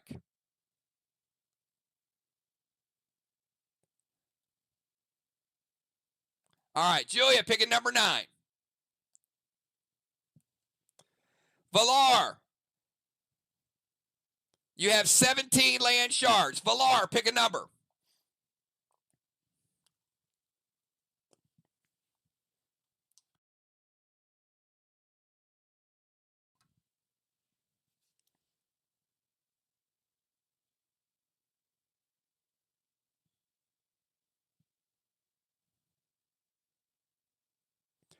Everybody from Arc, give me a 999 so I can see who's here. Villar picking number 4. Villar's like, I want to be right there with people coming in and raid me. There you go. You got it. Villar's like, let me be the first line of defense for Team Arc. I love it.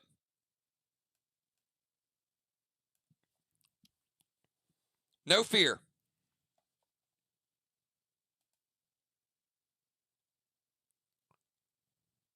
All right, I do not see Dow, so we're going to skip Dow. Gemstone. Dow has 12. Jim has 11. Dow's not here. Jim, pick a number.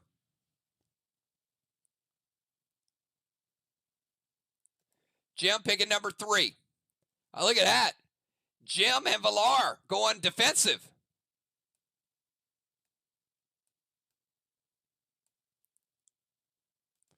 Man, that Euclid is really, really close to all those players. Like, I'm just going, nah. You know, you'll be able to set up defensive zones. All right, Dow. Pick a number. Hey, the good news, they can only take it once, right? Dow picking number 5.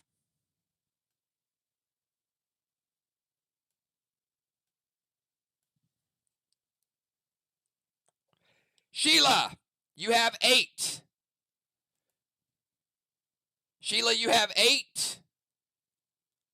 I did not see, oh, there she is, there she is.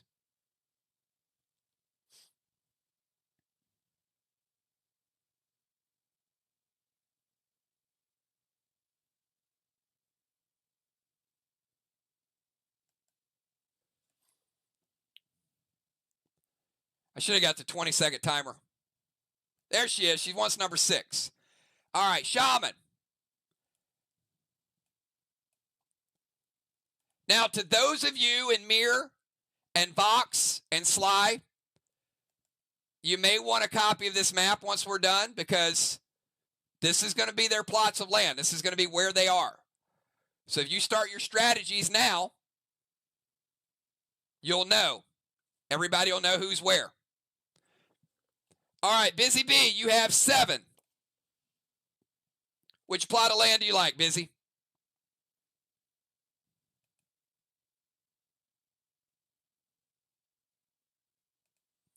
Busy going with number 1.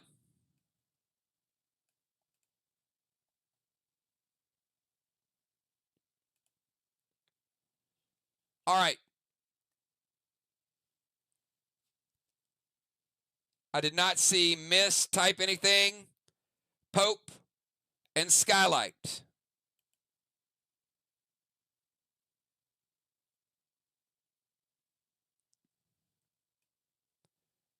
Skylight. Pope. And we'll put Mist at number 2.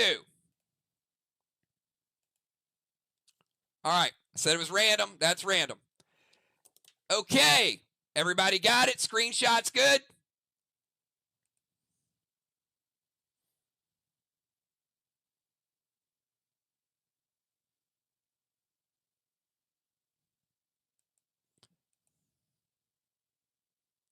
All right. If not, go back and watch the stream. Let's go to Team Box.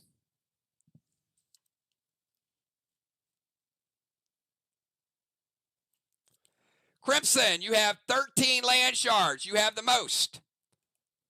Which number would you like?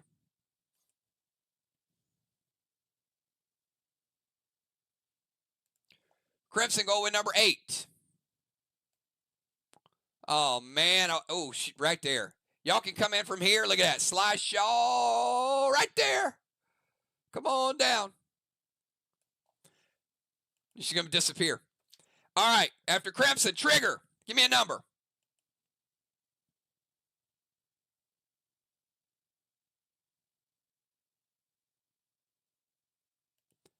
Trigger going with number 1.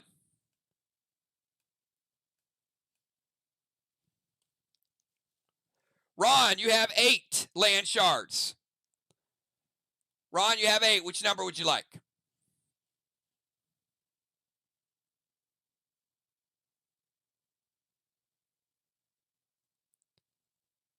I'm joking with Crimson and Jim. There's going to be defensive mechanisms to help out.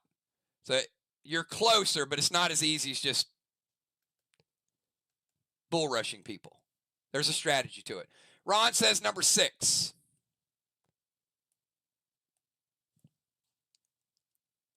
Justice, you have 8 as well. Pick a number, Justice.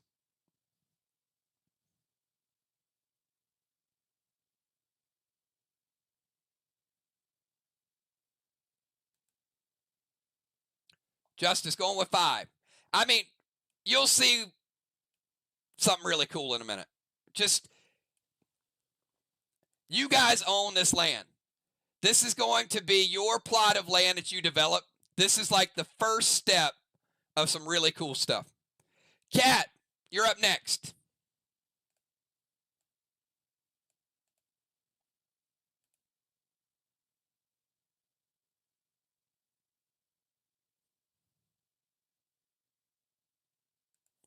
Kat going with number 4. And we're also going to put Regine is going to share a plot of land with Kat. Dr. Dye, you're up next.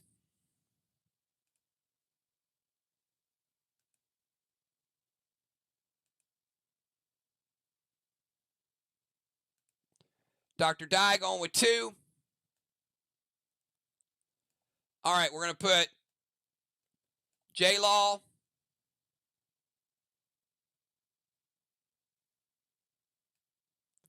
J-Law in 3. Deacon in 9. Sir Tim in 7. All right. Rest are randomly assigned. Everybody got screenshots? Let me know if we're good.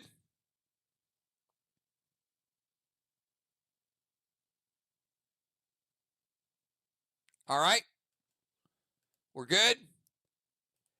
Team Sly. This will go quick. Not a lot of people here from Sly.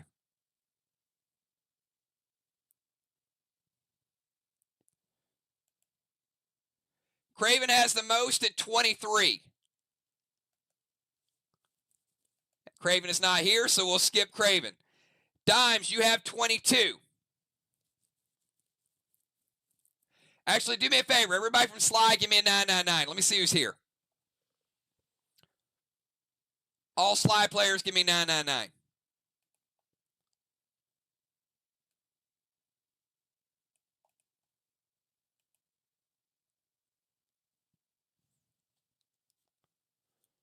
Bones, you have 15. Pick next.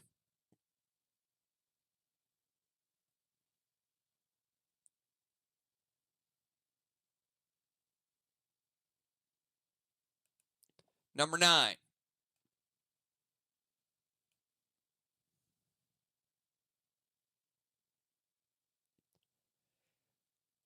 Animal, you have 8. Pick next.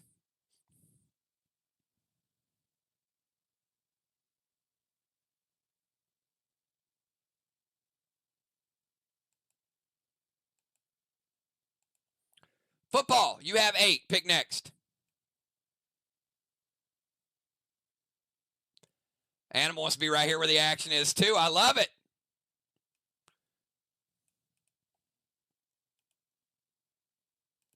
Football Master going with 1. Dimes, pick for Tiny.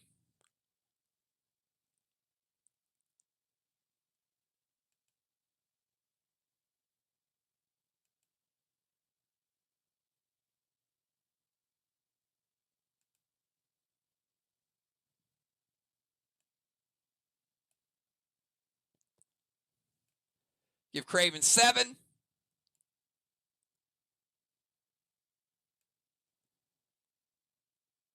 Ocean Man 3.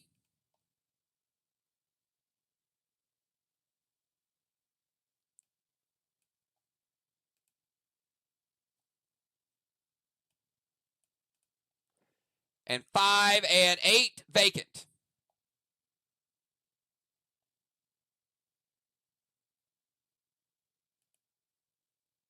All right.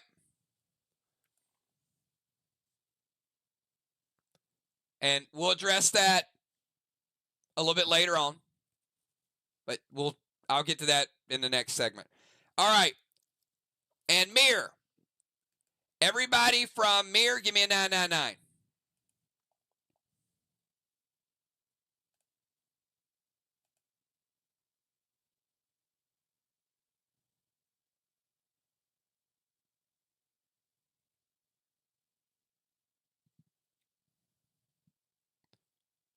Kel, you have the most at 17. You want to pick first?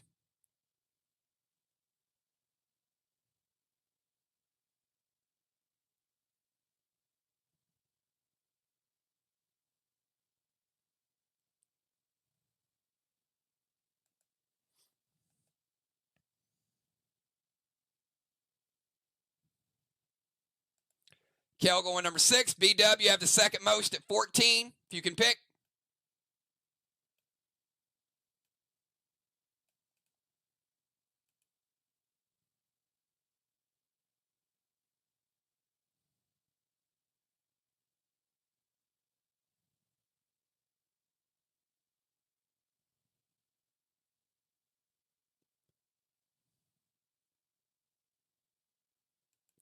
B-Dub going with 3. Chad, you're the only other person here. Go ahead and pick.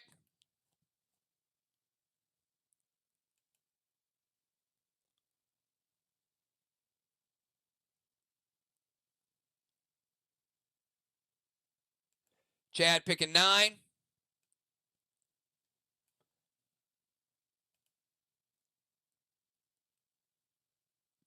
All right, we're going to fill in the rest of the spaces. Fly Rod in 8. Moon in 1. JJ in 2. Samurai in 4. Amanda in 5. Actually, go back. B-Dub, pick for MPC before I fill all those in.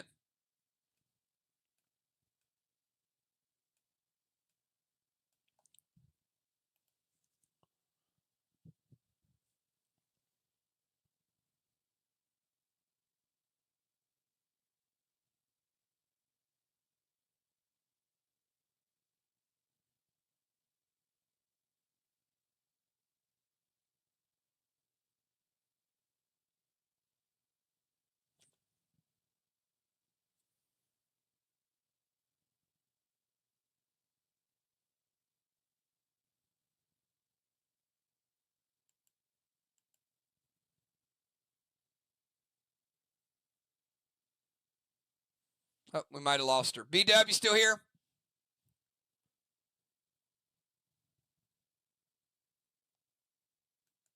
Samurai is here.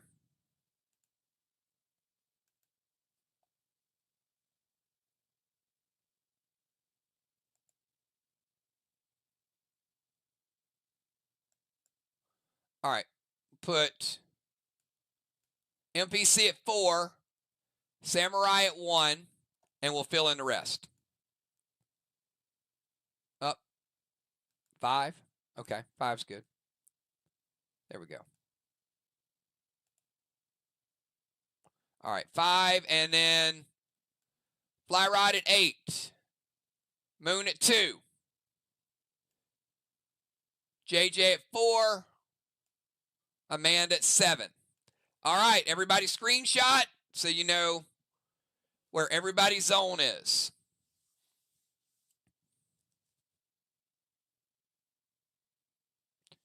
These will be the zones used whenever you raid that person if you decide your mission is to target a certain player or wonder where their defenses are. All right. You guys ready to see the harvest? Give me a 999 if you guys are ready for the harvest.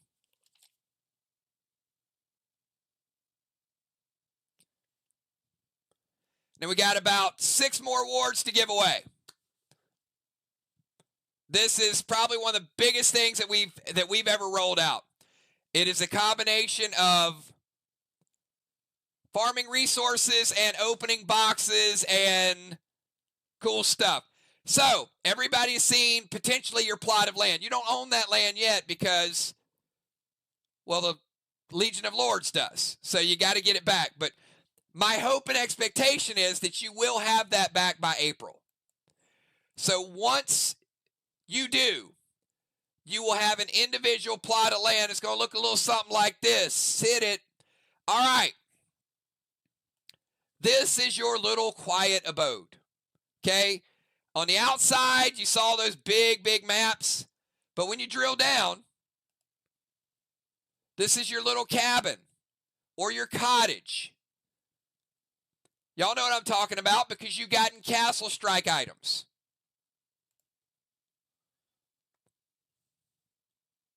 Now, this is a map, and all of this other stuff are things that I've created that you guys have purchased.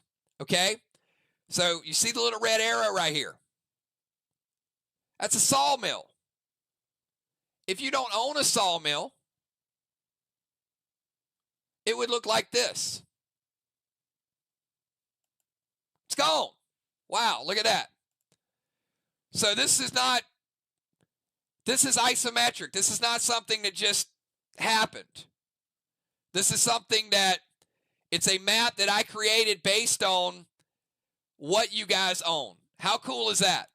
So the more you get, or the more you grow. So if you have a advanced sawmill, it's not going to look like that. Your plot of land is going to develop.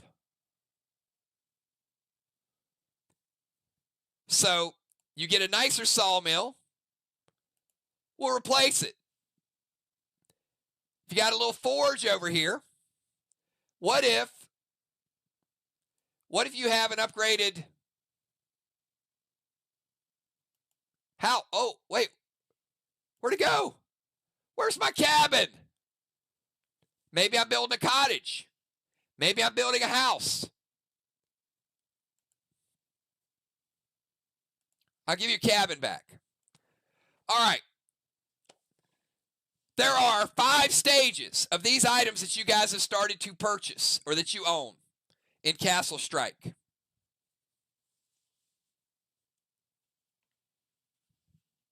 They are common, rare, epic, mythic, and immortal. Most of the items that you have are common. But the cottage, the iron bars, those are rare. Good Boy and Sergio, those are gold. You have not seen a mythic or an immortal yet. Each one of these is a 20% multiplier. What that means is you have a 20% chance of getting a resource. You guys see the little cards up there? It's like a pack opening event, right? But it's better. All right, I need a volunteer. Who wants to volunteer?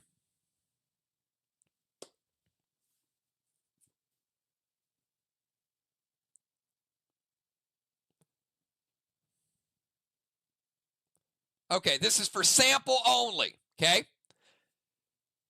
Jim, you have a log cabin. It's the end of the month. We're doing this live. Our harvest event is going to be like an event, but you're not going to open 20 packs. I'm going to say, Jim, you have a log cabin for free. You can take what is behind that card and your harvest event is over. Would you like what's behind that? Yes or no? You walk away. You've earned it. That's your resource. Says yes. All right. Now, these are random like boxes. So Jim says, you know what? I'm not taking any chances. Let me have what's behind it. Look at that. Just so happened you would have gotten a Grinch grenade. That would have been your monthly reward. And again, it's like boxes. It's random.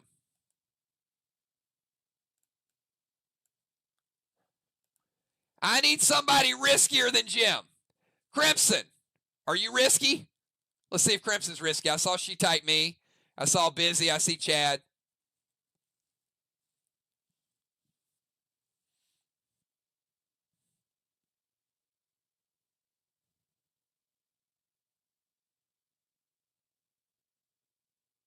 All right. So, Crimson, you have no idea what's behind there. Be a different map. Regardless of what Jim got, you don't know what you're going to get because it's going to be like a box event. They're all random. But because you have a cabin, you have a 20% chance of risking it. You only have a 20%. So 80% chance you're going to lose, but you're feeling risky. But if you get it, you get to choose to go over to the sawmill or go over to the blacksmith. So Crimson says, let's risk it. I don't care if I get what's behind my log cabin, because if I get this die roll, I'm going to get what's in that and what's in that. I get both. All right, so Crimson, 20% chance, pretty easy. Pretty easy odds here. Give me two numbers from 1 to 10.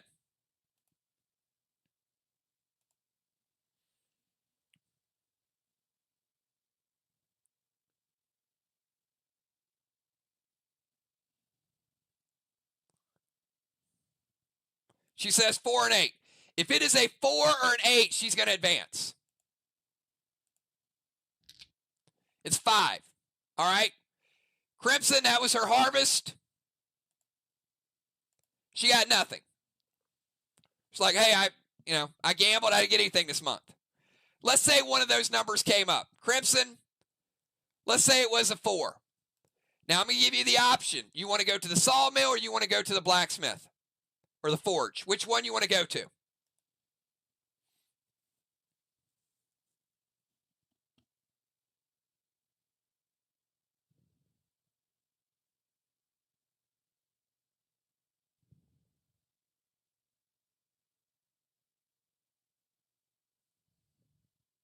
All right, she's going to go to the right.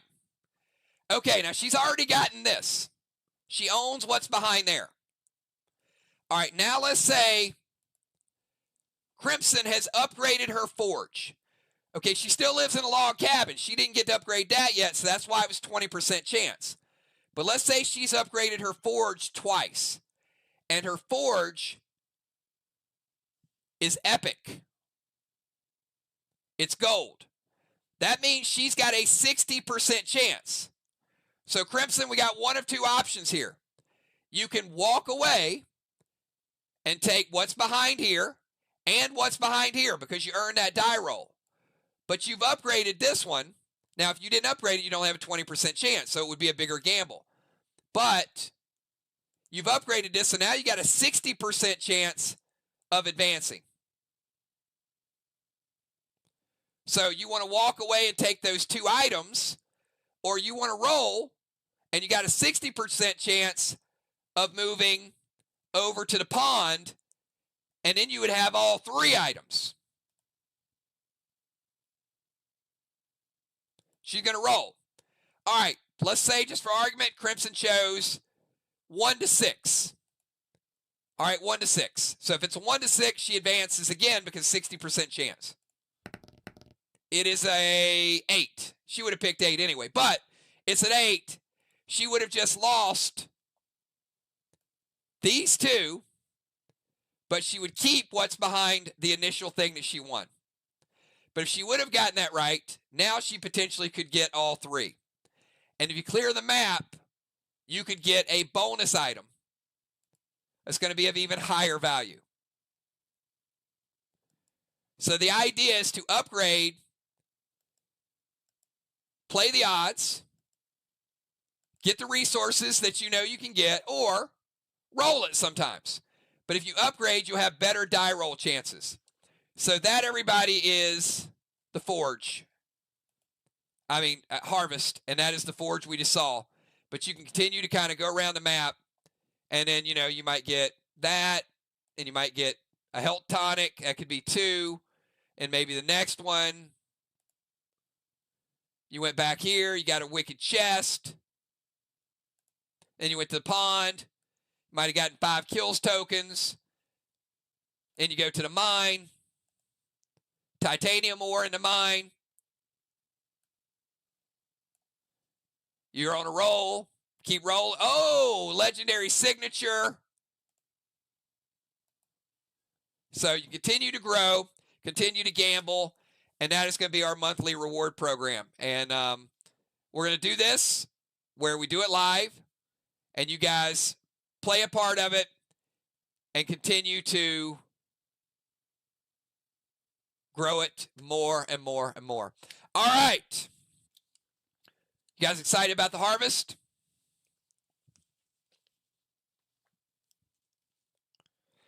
All right, we got about 5 more awards to give away, which will go super, super quick. And then I've got a reward and recognition for each one of you that I think is super cool from the Kills Cup. All right, let's go back.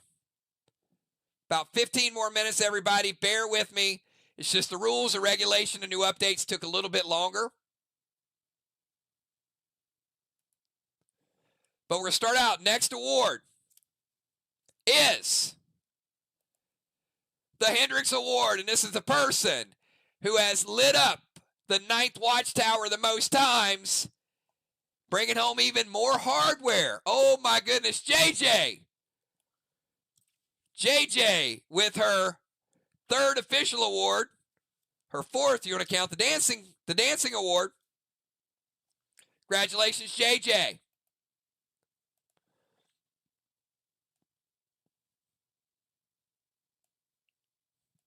All right, the next award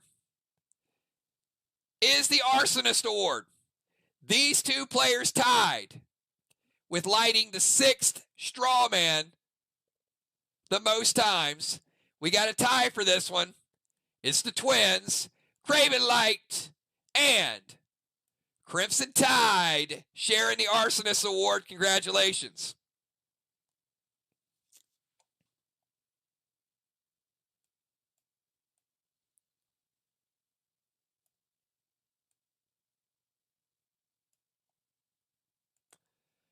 I got a feeling there's going to be a lot more PCP activity next season, because it's really cool. It's really cool to get those categories. All right. This person has a lot of hardware already, likes to steal vehicles and stole the most. We call him the Master Thief, the one and only Father Ron, with another PCP trophy. Father Ron. That is his 4th, a record-setting 4th Midway Award trophy for the Messenger of the Lord.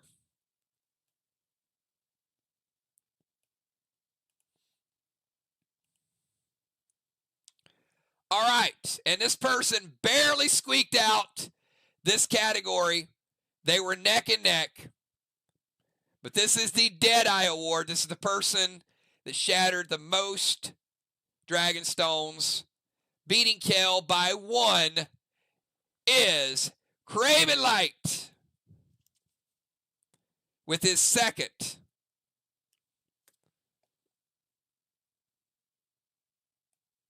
Midway Award. Congratulations, Craven Light. All right, as you guys know, there are only 10 voted on awards because we want to keep this simple. We want to recognize some really, really core things. So we have 3 more categories that were voted on by all of the players, or at least most of the players who voted. If you didn't vote, shame on you, because you might have cost your teammates an award. That's the truth. So hopefully we do these awards. You guys take a few minutes and get the names out there, because they do matter.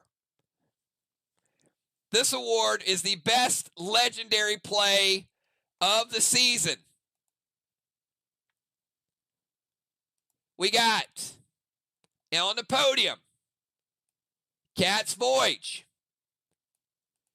And we got Gemstone and Julia with a double Euclid. And in a landslide, Hellfire and Brimstone with the double Euclid. Legendary move of the year.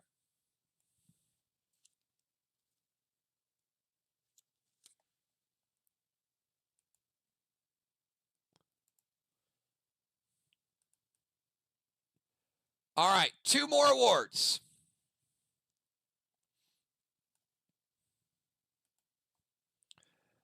The next award, as voted on by the players. And in looking over this, I understood both of these votes. This is for the team of the year. And this is specific to Crossfire. So, look, and these votes, you guys voted your conscience. It's really, really, I know a lot of people would say, hey, well, I'm voting for my faction because that's the team of the year.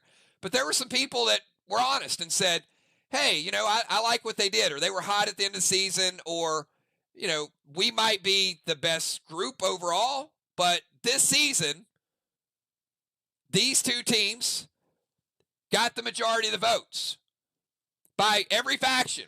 And it came down between Team Vox and Team Arc. And ironically, those were the 2 teams in the finals. Team of the year, edging out the other team. For the team of the year, also your Kills Cup champion, Team Arc, voted by their peers, top team of Crossfire events so far in the first half of the season. Congratulations, Team Arc. Barely edging out Team Vox.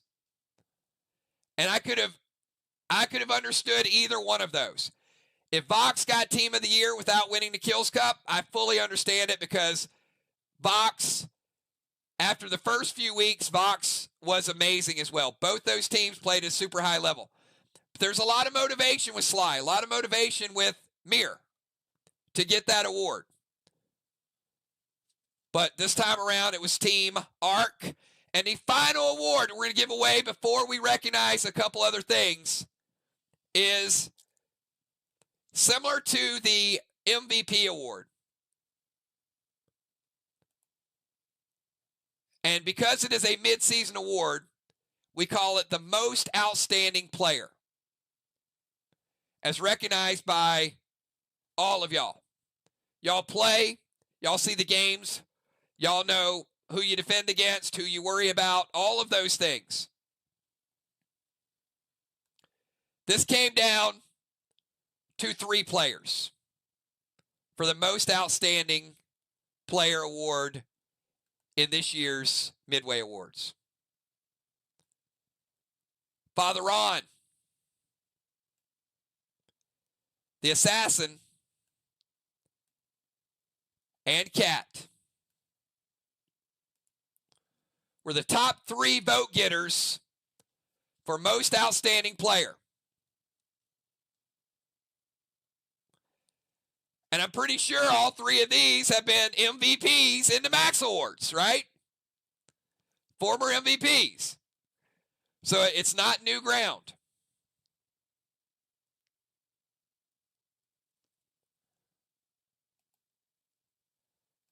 This year's winner for most outstanding player is a tie between Father Ron and the Assassin. Same votes, co-most outstanding players, Julia and Father Ron. And both got a lot of votes from you guys, a lot of votes from different factions. And again, you guys voted your conscience. I appreciate the honesty, and they played at a high level. There's no doubt about it. So congratulations to Julia and to Father Ron, and to all the players, all the players.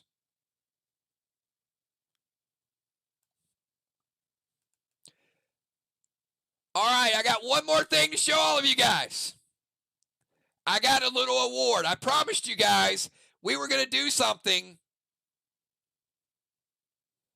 for the Kills Cup winners and for the Kills Cup participants. How many of y'all played in the Kills Cup? Give me a 9. I don't care if you lost. Did you play? Were you in it? Did you see the battle? Did you look across the field and see that person on the other team and want to beat them and do the best for your team?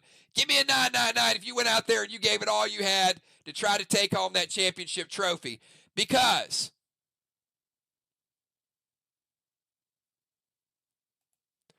The brackets look like this. Team Sly and Team Mirror had an epic battle for third place. It wasn't where both of them want to end up. Both of them want to take home that championship. But you know what?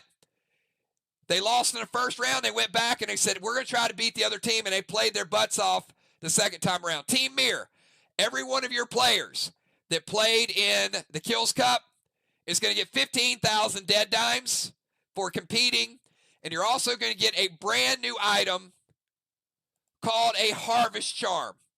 I just showed y'all the harvest.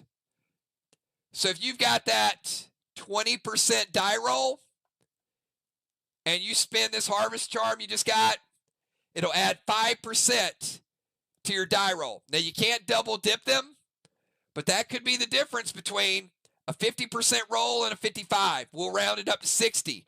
So use that Harvest Charm as an item, might get you around the map and get you a better payoff. Keep in mind, Harvest is free.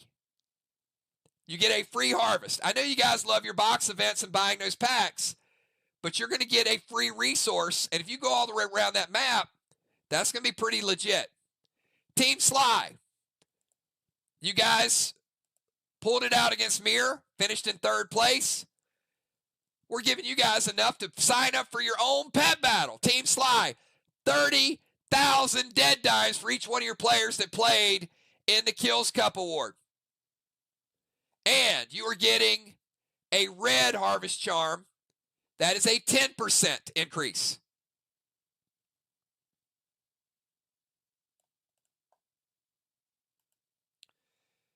Team Vox, y'all ain't going home empty-handed.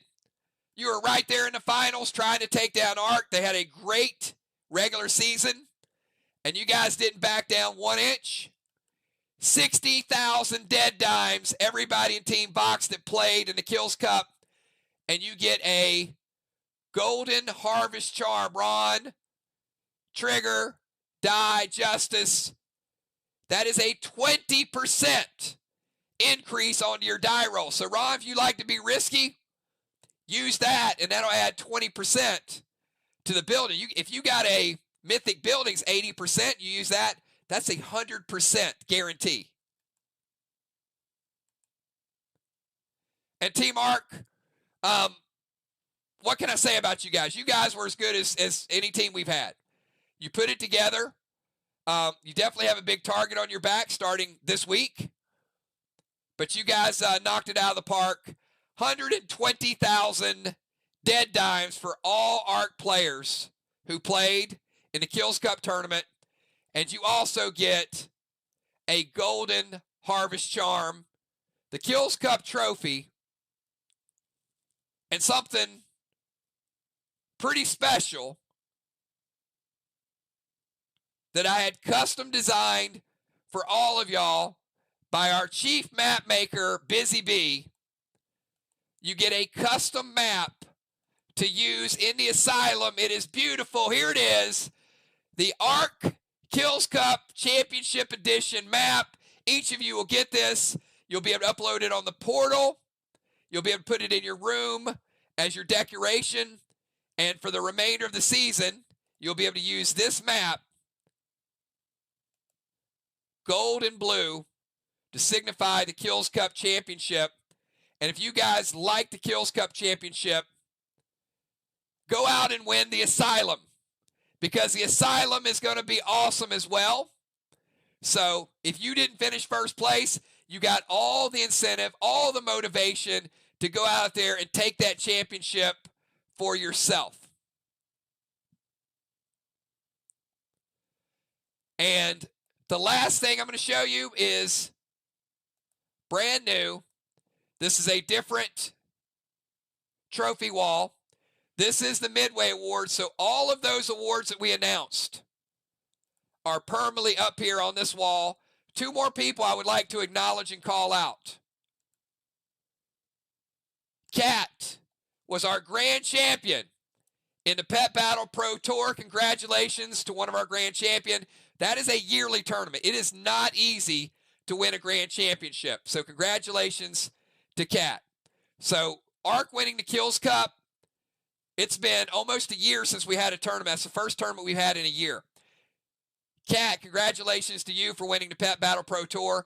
And a big congratulations to Julia for winning the Battle Royale Grand Championship. So those are our grand champions at this point. Kat, Julia, and an ARC winning the Kills Cup. Congratulations to all of y'all and to everybody that won awards or PCP awards. You are permanently in the Midway Awards Season 1. And what I would say to you guys is go out, have fun, and win some PCP awards. Get yourself on the map. Have a good time playing Play Dead Live. Harvest your resources. Do your castle strikes. Get involved in the events and make it an absolute blast. I'm going to take you out of here with, I promise, one more band.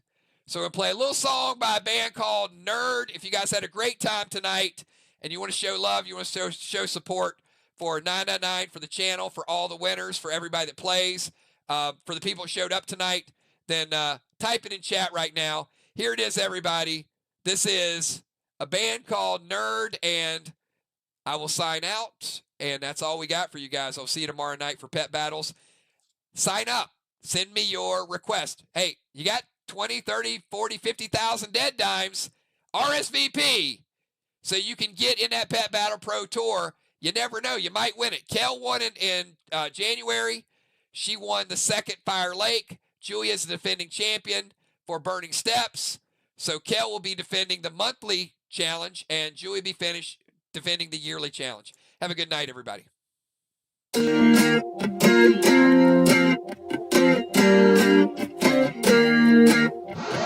I feel like I'm afraid to say how I feel, to know I let you down. 'Cause late nights turn to days, don't wanna let you down. With each breath we give away, it'll never be the same. I'm chasing somebody who won't ever ease the pain, but I don't want half of your heart. You can have it back.